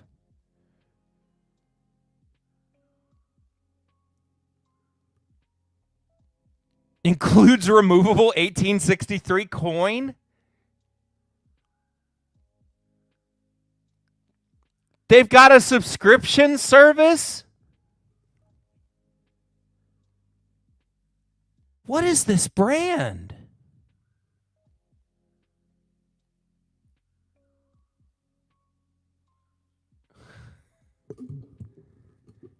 We know what you need to order tonight to review on the podcast. I hate it. Send Perry bottles. Watch their 250th video.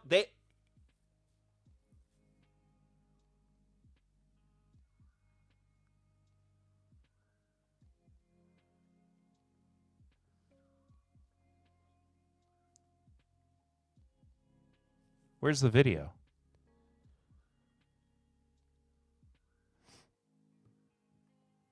On their homepage?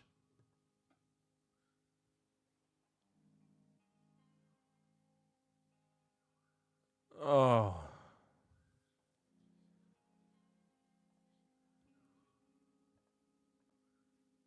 Oh, boy. Oh, this is all AI, isn't it? Welcome to our series of America's 250th birthday bourbon. Back during the pandemic, we put down these 12 great single barrels to commemorate 12 amazing moments in American history, as chosen by us. So the first one is 1776.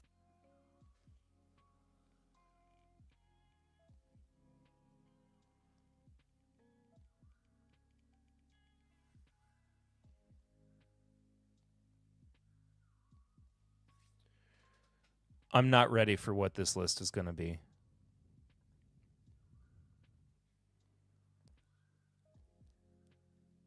There's no way they have this much SKU spread. Okay. The first one, 1776. And the entire year, 1776 is the first of 12 moments.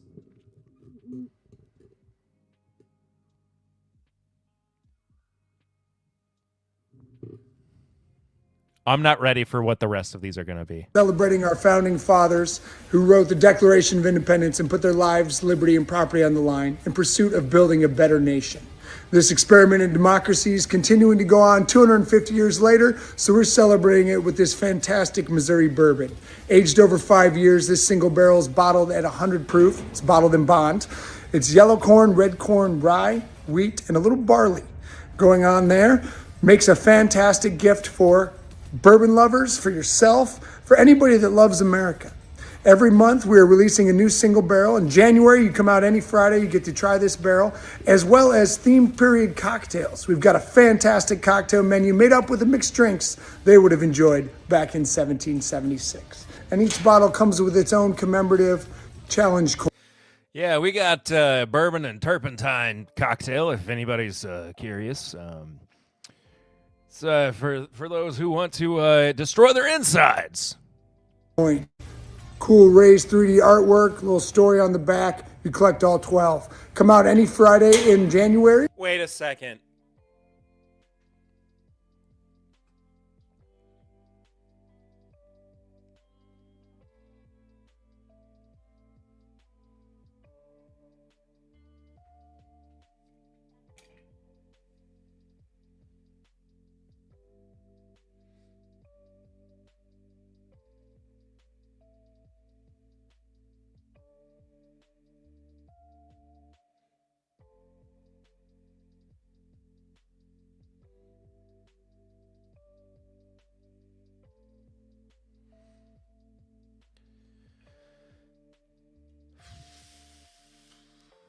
So original.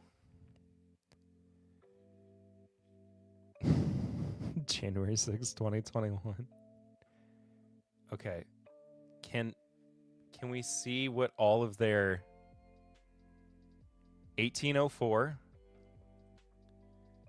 1863, 1872, 1886. Okay, we're pretty tame so far.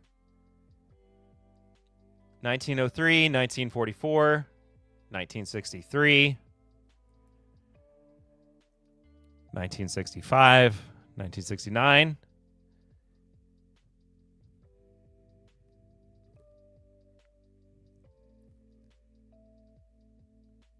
2000, 2001.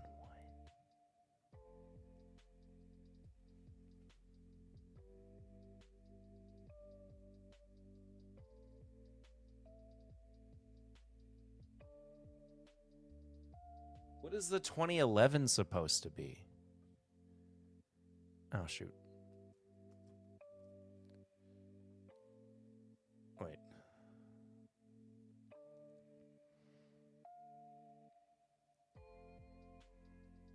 I guess they're just going to have to review it later on.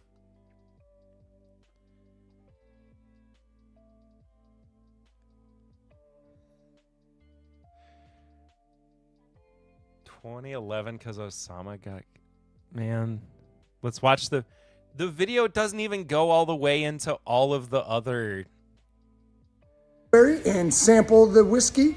Help us celebrate this great nation. Cheers.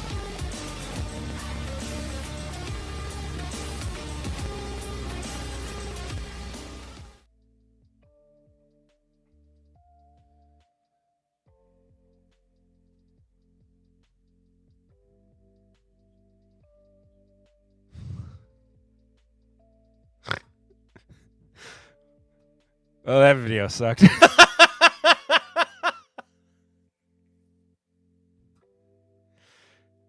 Let us celebrate this gimmick. I bet it's all really good. Did you hear? It's got a little bit of malted barley in it. Maybe the owner's just a weeb. I mean, or the Fukushima nuclear disaster. Ooh.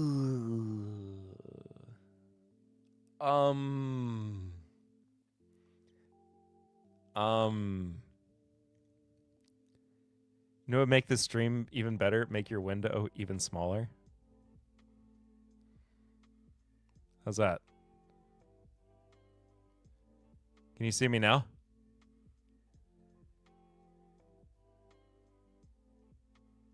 Look who's talking about us. Fred Minnick, Whiskey Advocate. This is my Bourbon Podcast.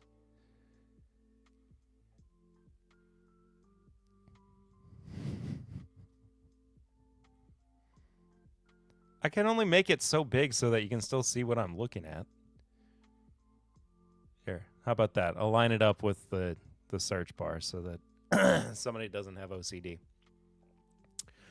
Well, where's my tab? Oh, nope, I ruined one.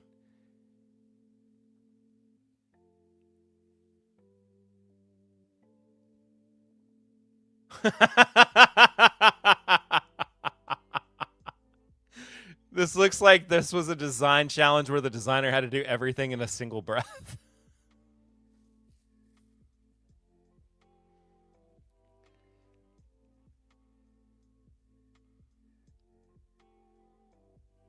How much did you pay him to talk about you?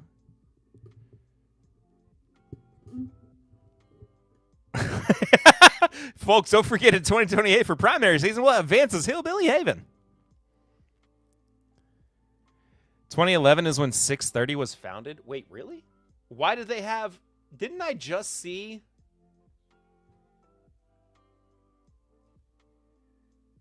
Hold on. Oh, no, that's just a 10-year sorghum single barrel. This website is dense. Like, I can't even... That's just the same... Oh.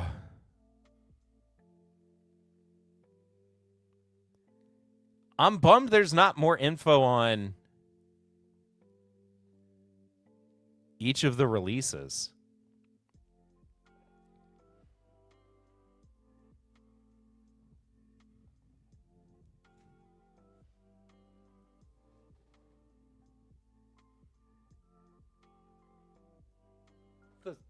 Storming of Normandy? Are they like half woke? I really can't tell.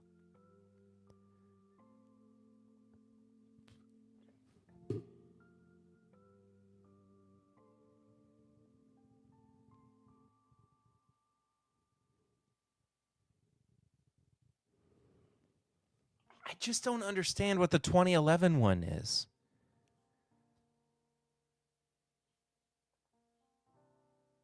You will... Okay, I'm going in circles.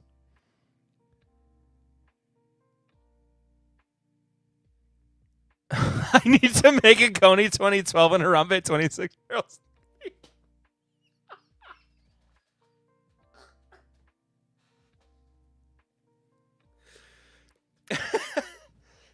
Please do the other one that you mentioned earlier too.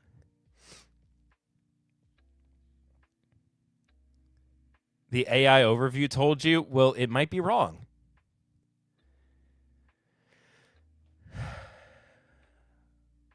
Totally Weeds made it over to YouTube. That's fair. That corn pick is oddly seductive.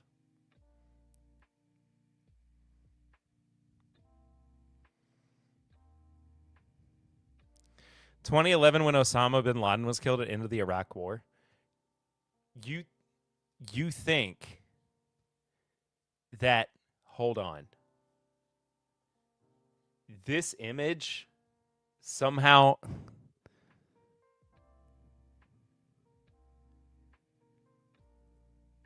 Brother, I don't know. 1/6/2021 will be the first drop.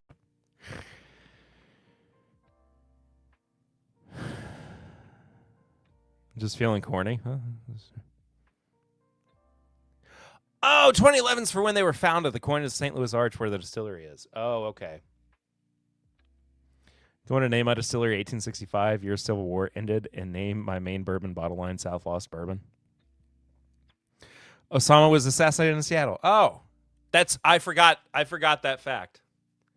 You have reminded me of important stories, things I forgot. Thank you, Shy Guy. Things refreshed, feeling better. Okay, I gotta get some of this crap off of mine. Can't find anything.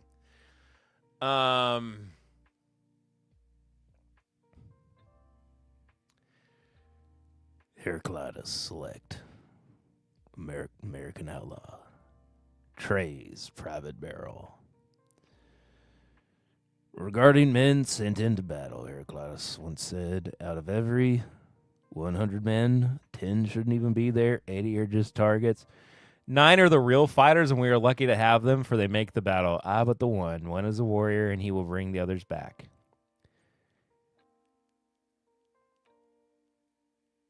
I hate this. Backbone Microbatch Series. American whiskey. Batch Soldiers and Sailors. How's that name? Her a what? You heard me.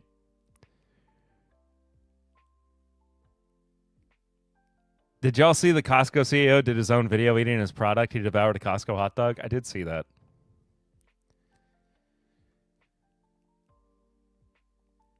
I gotta go eat dinner. See some of y'all later tonight. I should be on later, Clifton. Have a good stream if I don't see you. But thank you for being here. And enjoy dinner. Old Terrell. Single barrel. Barrel strength. Should be having some Old Terrell soon. Didn't know Backbone was still around. Me neither. It was a surprise.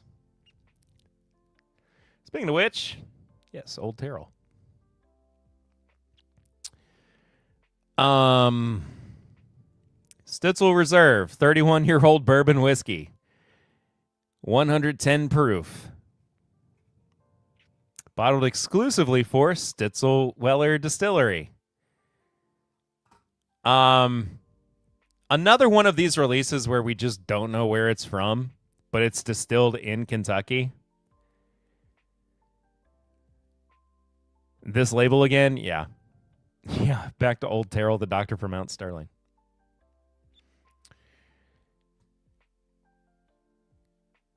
I don't know. All of these barrels were aged in a historic Stitzel Weller rickhouse. Hold on.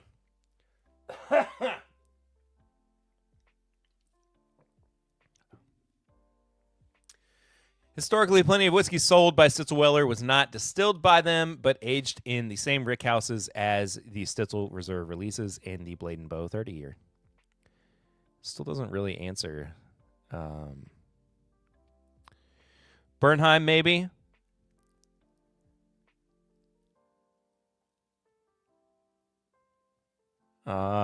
Whatever. Yellowstone spicy, super creamy mango. Ice cream up front, then blasted with oak. Something tells me Stitzel Reserve is misleading. This whole thing pissed people off last year, so this will too. Yeah, I remember covering it last year and just being confused. And angry. You know what I love? When your name as an organization is Kentucky Bourbon Influencers and then you put out a rye.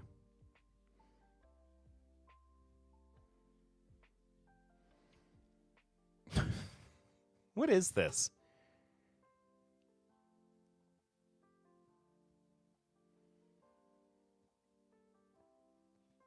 They've been around for 3 years? Who are the Kentucky Bourbon Influencers? Oh, I know who the Kentucky Bourbon Influencers are.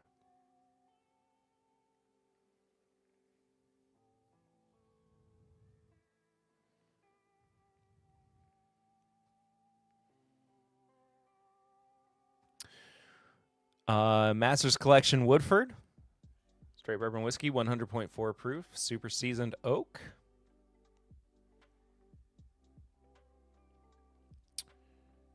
Okay. Okay. Barrel Finish Select Woodford, double oaked rye. 90.4 proof. Okay. All right. Russell's Reserve Rickhouse. Super duper mega seasoned wood. Yeah, we got it. We got it. Camp Nelson D. Floors 1, 3, 4, 5, and 6. 120.8 proof. Polished sharp. Kentucky single barrel, 14 years old. This, whatever this is. I can't do math, man. Wetter the better.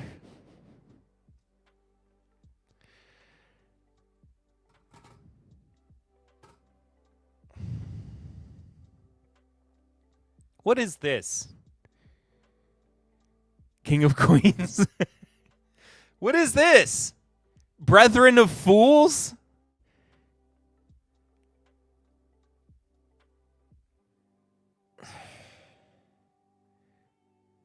Did I open the same thing twice on accident? No, I didn't. One's Kentucky, one's Indiana.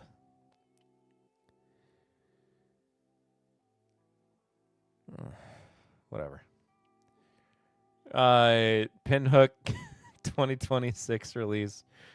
Blended by Big Shooter. Someone got inspired by the local Ren Fair. Don't talk bad about Ren Fairs. 2026 rye, blended by Big Shooter. Both are 100 proof, by the way. Frank August. Another minimalist label looking here. But this is also just the back. 7-barrel batch, finished in Calvados, rum, and rum casks. 107.4 proof. It's called the French Connection. Kentucky Straight Bourbon Whiskey and Kentucky Straight Rye Whiskey. Brother, what is this? That's a horse!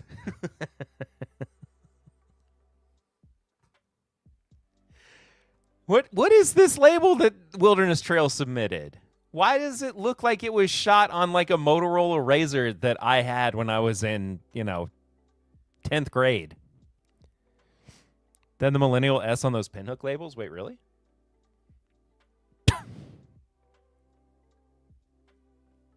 Okay, dude.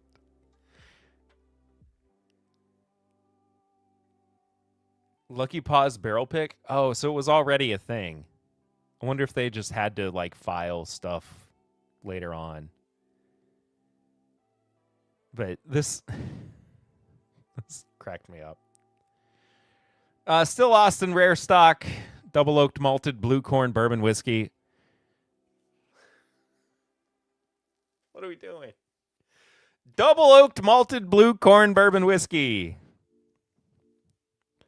Hot. Cheetah horse.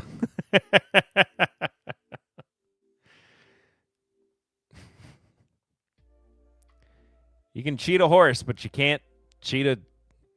What are with these labels? Tonight feels like a fever dream, I'm not going to lie.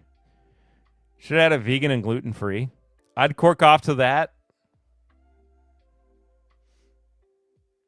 Girl Dad Bourbon. 7 years old, 101 proof. I want to know. What is that? It's Girl Dad Bourbon. It's created with a simple belief that raising daughters is one of life's greatest responsibilities and one of its greatest rewards. Distilled in Kentucky, bottled by Southern Specialty Spirits in Lancaster, Kentucky. It's Girl Dad Bourbon. What's...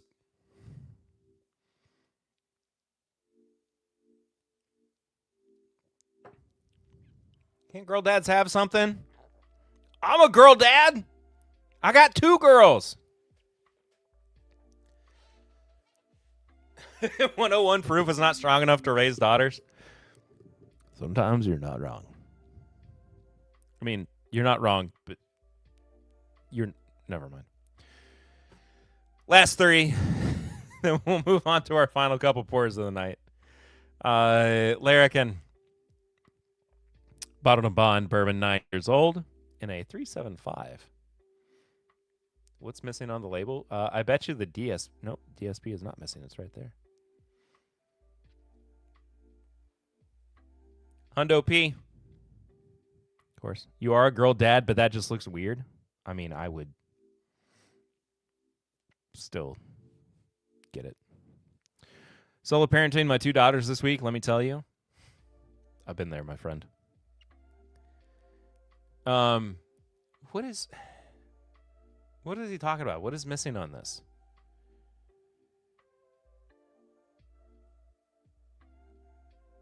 Am I missing something? The season? I don't know. Doesn't matter. Look, the label of a New York port warehouse. I like this label. I like mildly nautical.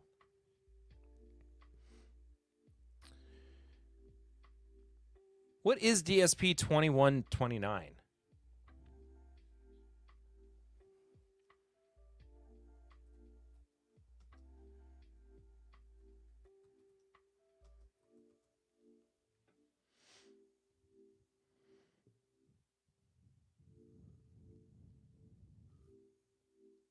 Barton?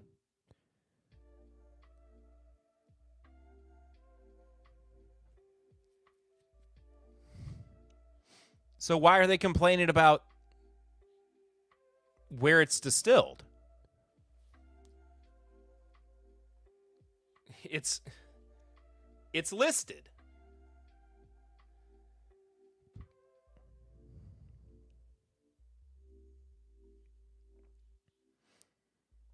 And distilled where? Hold on, sorry. Gotta go back to my screen. And distilled where? DSPKY 20129. Barton. JK? Brother. Out of the 19 days this month, my wife has been traveling 14 of them. I need something stronger than 101 proof. Fair. Had a good DSP name? The Afro Man DSP? Lemon pound cake?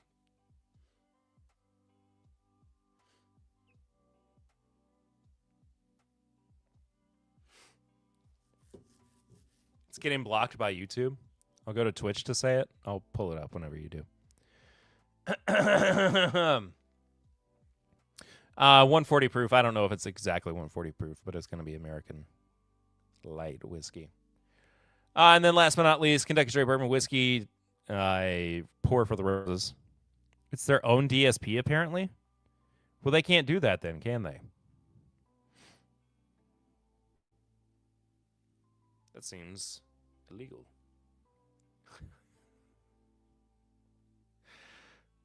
Yeah, I'm just going to allow it.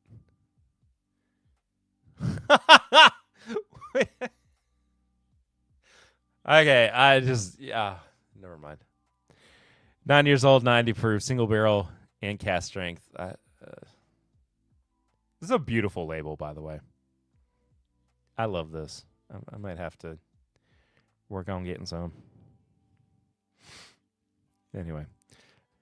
Folks, that's all the news that's fit to print. Had a good chuckle typing it. I mean, that works. Yeah. I do love the Kangaroo. I love what Larrikin does. They make good stuff.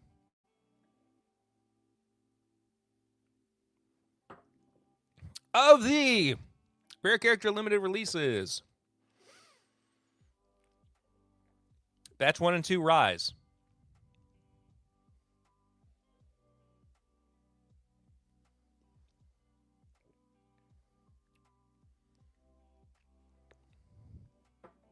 Batch 2 Rye.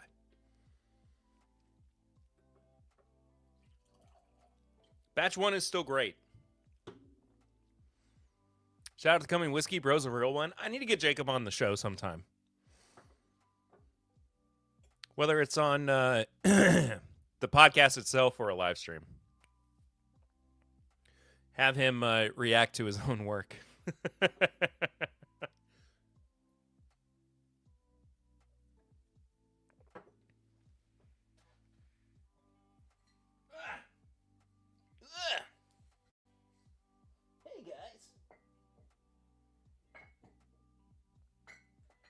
All right, last but not least,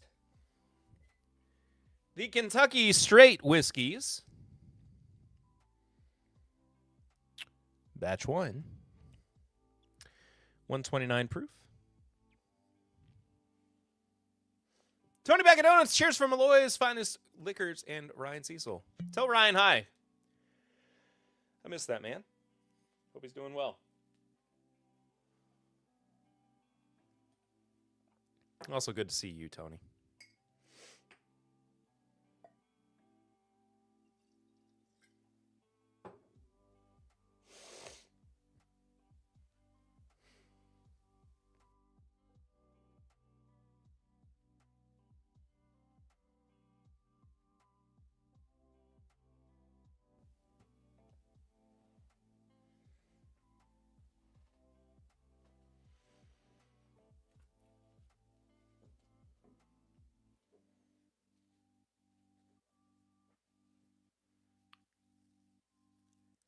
On your shirt, I like the design.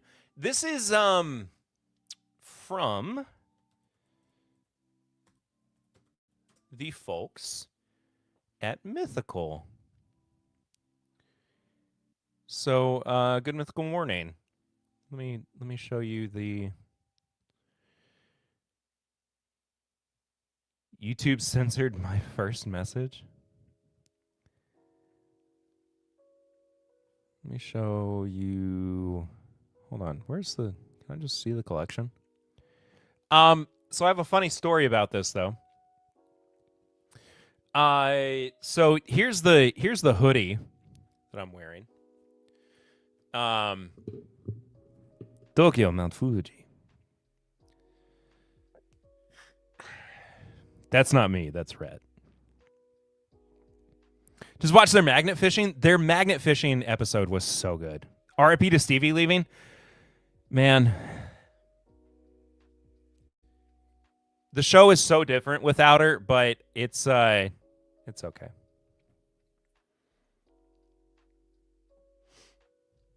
Big fan of Stevie though. Always jealous of Rhett's hair. Rhett's hair is a big inspiration for why I grew mine out. I'm not gonna lie. Wonder Wonder if I can achieve the same. Can I get...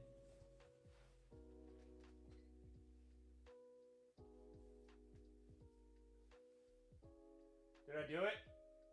Did I get the pose right?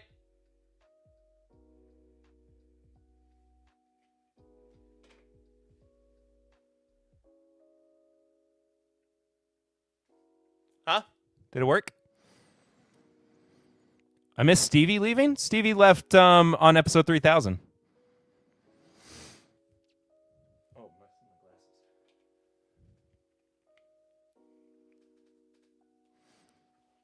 glasses. Yeah, Stevie announced that she was leaving less than a month ago. Every time they have Asian cuisine on their show, it's like super wrong. Might need to order that hoodie. It is super comfortable. Sure, Dad. I cringe whenever they try to recreate a Filipino recipe for one of their global food challenges, and it's nothing like actual Filipino food. That's fair. We need to watch that episode with my wife when she's finally home. I'm sorry I ruined it. I don't remember what episode Stevie announced that she was leaving on. Stevie Levy, bye-bye for now. But I was pretty emotional about it. Mythical Josh has been my favorite non-Rhett and Link member since he joined. I completely agree. That and Emily. Do you guys know that I had Jordan Morris, who played Cotton Candy Randy, on the show? Do you all know that I interviewed Jordan Morris, who played Cotton Candy Randy, on the podcast?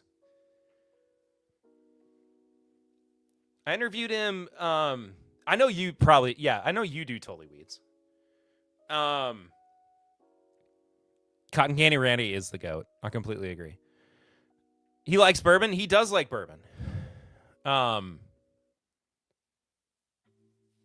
interviewed him in 2023? Probably a year ago. I think it was earlier than that.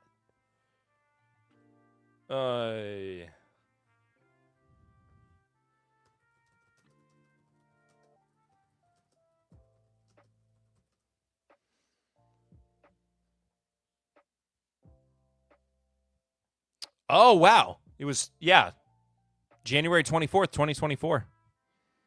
Sounds like time for round 2. Absolutely. You know what's funny? You know why I'm remembering it in 2023? Because I recorded that interview with him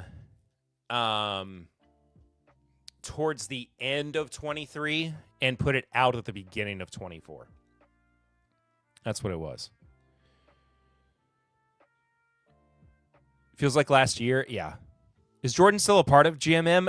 He is not technically a cast member, quote unquote.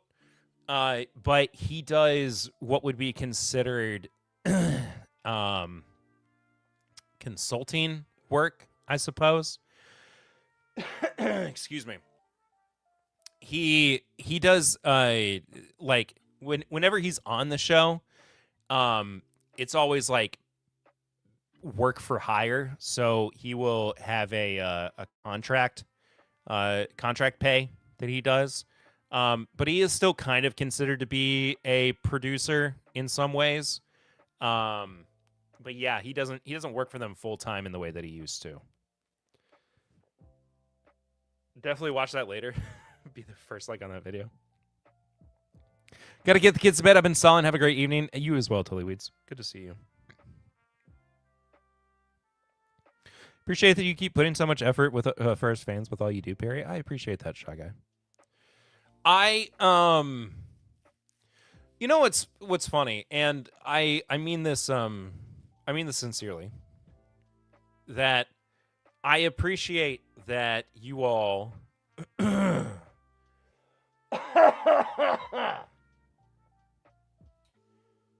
appreciate that you all watch and listen to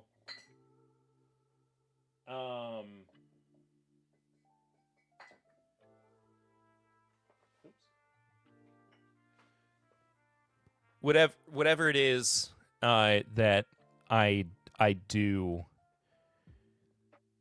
regardless of who it is that I have on the show, because as much as I love having bourbon industry people on the podcast, I want to expand the family as much as possible as well. And that's why I do episodes like I did this week with Bennett from Cooking with Congress, which, by the way, I mean, for anybody who hasn't watched it, here's the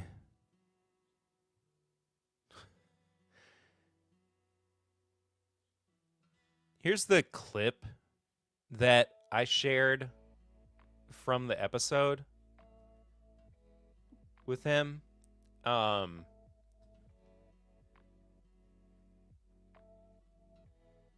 Fourth birthday party, and I still don't quite understand the context, but they had at like Party City big cutouts of George Herbert Walker Bush on sale because it was like 1992 and he was done, like 1993, so he was done. They were on like the clearance rack. My mom thought it'd be funny to just like bring a cutout to my fourth birthday party.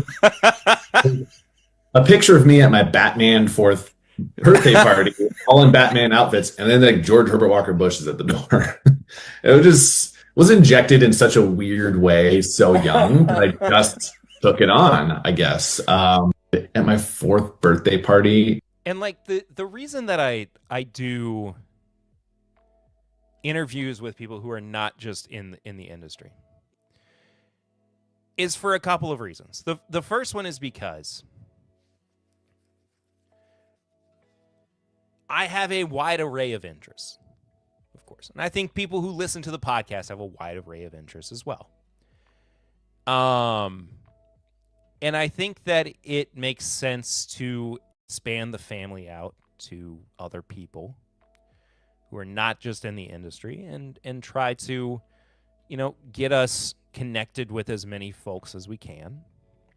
And Bennett made sense. Appalachia made sense when I interviewed him last year. But I also am in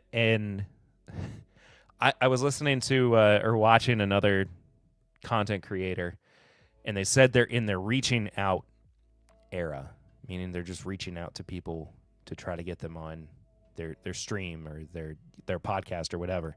And like I'm kind of in that same place where I just want to have people that I find interesting on the show, on the stream, and talk to them, because I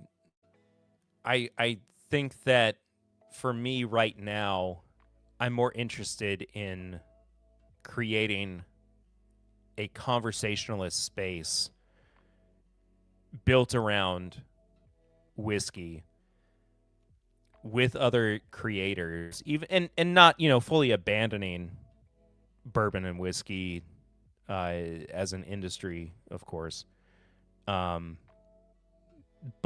building that out as best I can. I just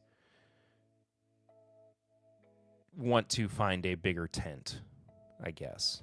Like I've felt stunted by only doing industry stuff. So that's kind of where my brain is, and there was something very I want you in a bigger tent too. That's funny.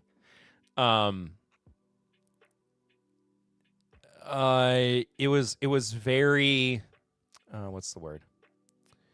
Cathartic to have Bennett on the show this week. But I loved this interview, and I think that it's also going to be conducive to having other non-directly bourbon or whiskey creators on too. Even though, there is like a drinking aspect to what they do. But I have other ideas, and I think that it will come to fruition one way or another. But anyway, maybe reaching out to YouTubers and doing tasting classes with whiskey, sending them samples. Yeah, I mean, that's what I did with Bennett. I sent him 5 samples, and he's already kind of a whiskey drinker. He's a cocktail maker, and it was fun to walk him through that. Jeremy Sears would make sense.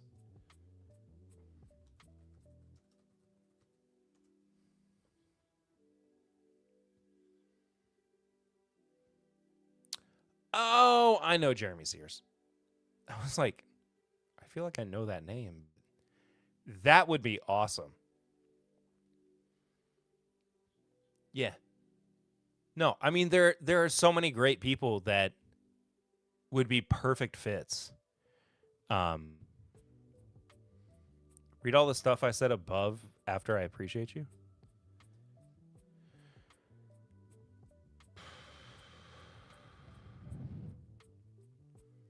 Hit you up on Discord later and let's see about trying to schedule a gaming night with community. I'll help come up with ideas and stuff. That would be awesome. My watch later list too. I just got all the Resident Evils recently and have been trying to work up the courage to play through it all. Disability got pushed back to April 7th on decision, and my caseworker assigned to me got promoted, no longer can answer my calls. Thankfully, my new caseworker is a really nice dude. Called me the other day to get more info and said they're pretty close to getting there with my disability completion. Hopefully that means they're close to approving it. That is awesome. I hope so for you, Shy Guy. Keeping my fingers crossed and thinking about you. Sorry, I was on my tangent about stuff, but yeah. Yeah.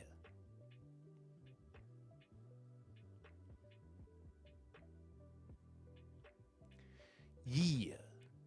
Me look. Arrr.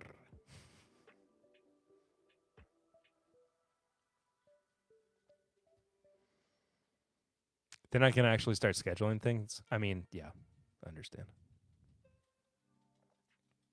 Oh, what I was gonna say.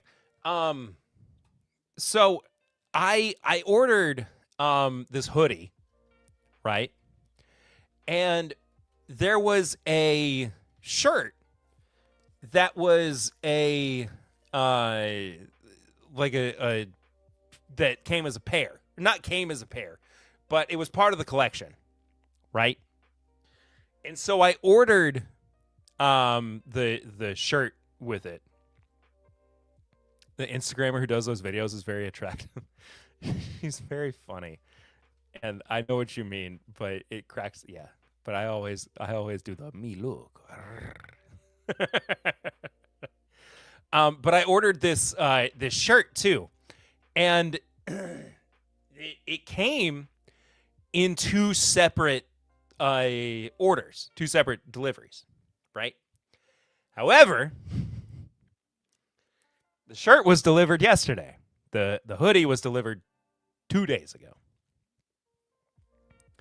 When I went to open the shirt,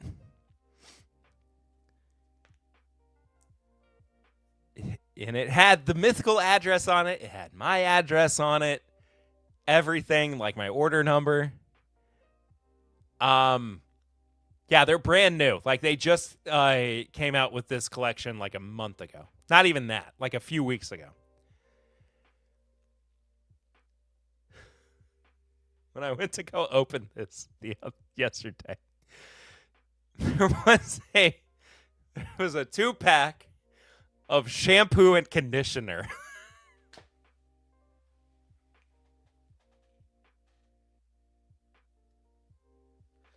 From a brand called Pureology. That is like super expensive shampoo and conditioner. And I, of course, did not order and had nothing to do with with Mythical. But I was like I stared at it for a full 2 minutes. I was like, what am I supposed to do with this? Like, who do I reach out to the shipping partner, or do I reach out to Mythical and go like, hey, I'm something happened here. So I went on the Mythical Discord, and they were like, you should probably reach out to the team and let them know what happened. And I was like, yeah, you're probably right. So I got an email I got to send tomorrow and be like, I don't know how this happened. I guess it was a mix-up in the shipping facility, but I have 2 bottles of expensive shampoo and conditioner instead of my Tokyo What tea from Mythical, and I was very, very confused. But I still got the hoodie. I got the hoodie at least. Yeah. It looks good. It's a great hoodie. Like I said, it's super comfy too. But I still haven't done the Kentucky whiskeys. Kyle, why are you texting me? Oh, I know. Okay. Kyle, I will, if you're still watching, I will text you back in a minute. Once I'm done.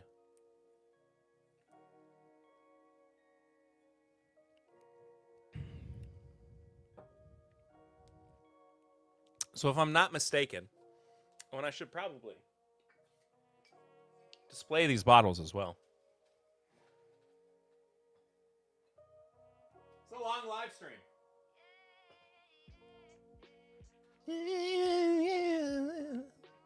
I like the hoodie. Thanks, Dad.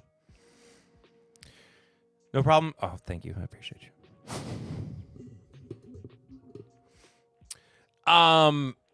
If I remember correctly, my hair is not greasy. I just washed my hair.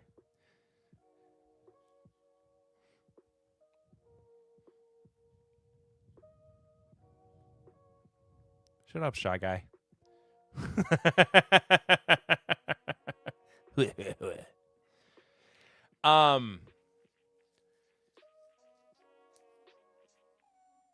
What I was saying, if I remember correctly, batch 1 is a corn whiskey and bourbon blend, and batch 2 is a corn whiskey and rye blend.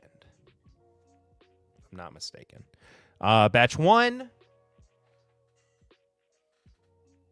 129 proof, and batch 2 is 139.8 proof.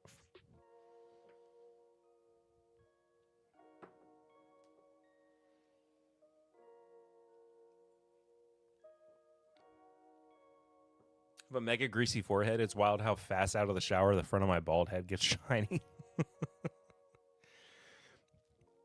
I am a notoriously sweaty / just greasy person. Like I have a lot of body oils. It just happens. I talk about it on this week's episode of the podcast with Bennett. Especially being like a former bigger guy, even though I'm not like, like super skinny or anything.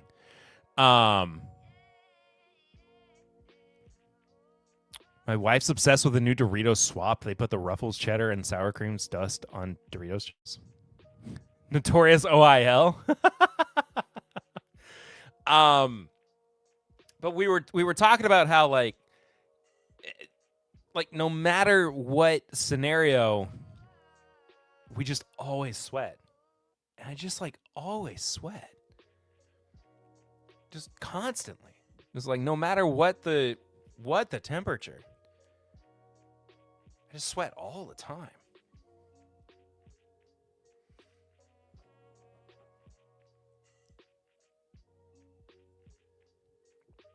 I'm the opposite. You never sweat? You got the Prince Andrew condition?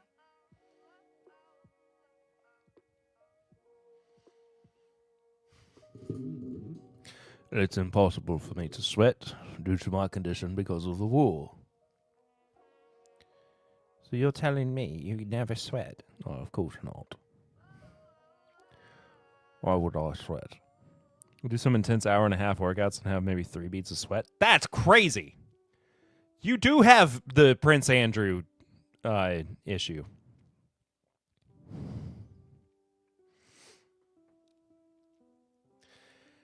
Batch 1 of the Kentucky Straight Whiskey is very sweet.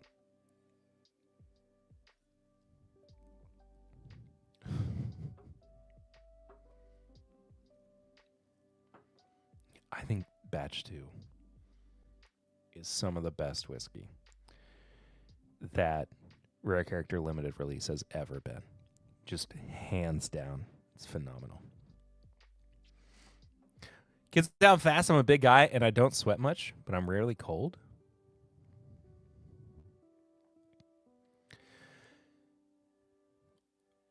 On my way over to try it, I'll leave a glass out for you, Shy Guy.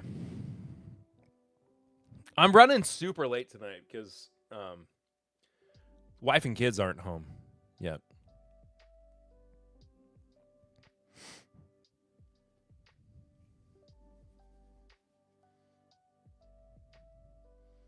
Like an alcoholic Santa Claus, that's like Santa Claus does get bourbon at our house. You know. Cookies and bourbon. What's the worst wax color to be put on a bourbon bottle? Kids first poop green.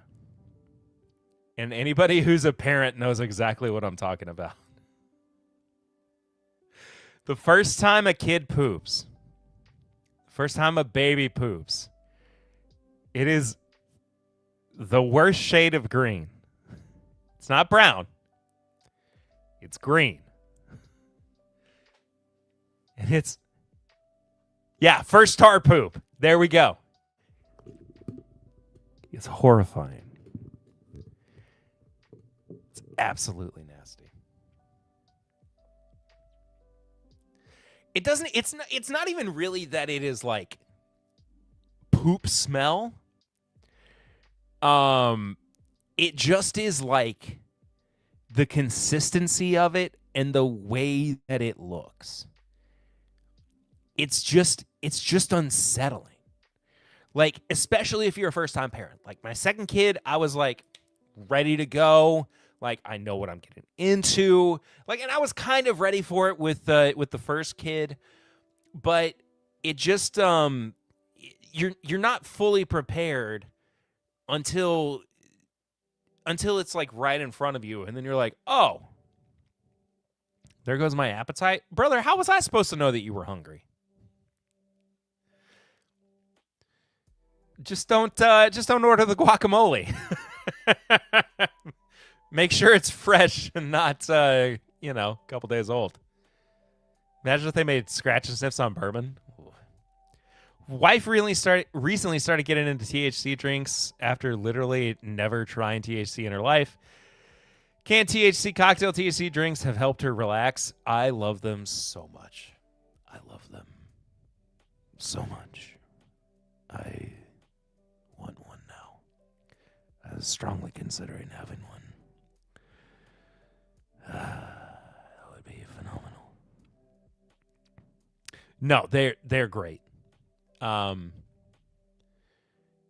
Peach tea sweet one or peach sweet tea one? Is it the from Cornbread? I need to figure out how to get sponsored by those guys.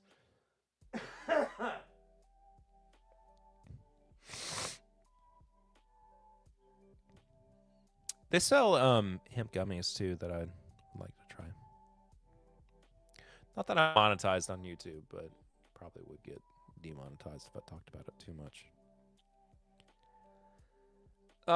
Did I cover everything tonight that I wanted to cover? I think I did. Let's check in on the Herald Leader. It's not it's legal? Well, true.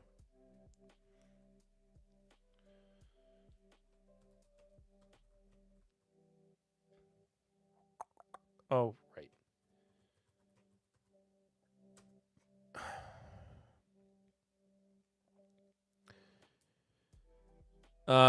No new breaking news, it seems like.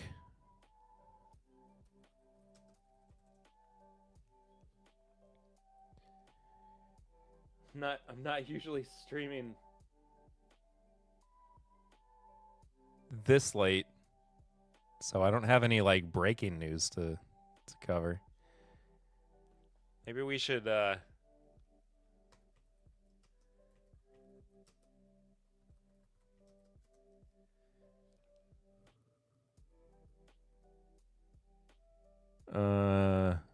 well, Netanyahu's alive, or maybe, unless it's a body double.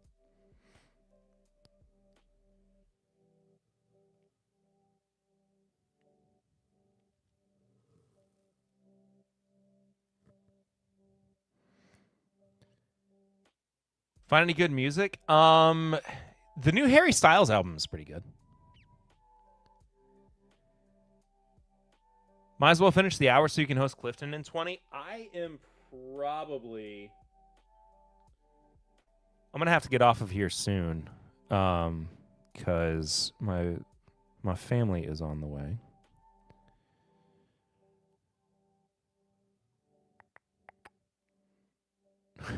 What's happening on day 20 of the war? New Johnny Blue Skies album is the best. It's phenomenal. It's so good. Mutiny After Midnight.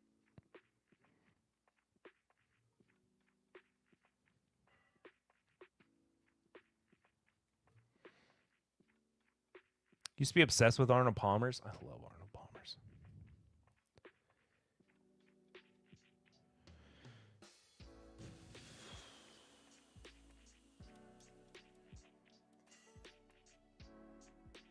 Okay. You believe peach tea has the nerve to increase peace tea? I don't think I've heard of peace tea. Anyway. All right. I'm going to get out of here. What a fun long stream.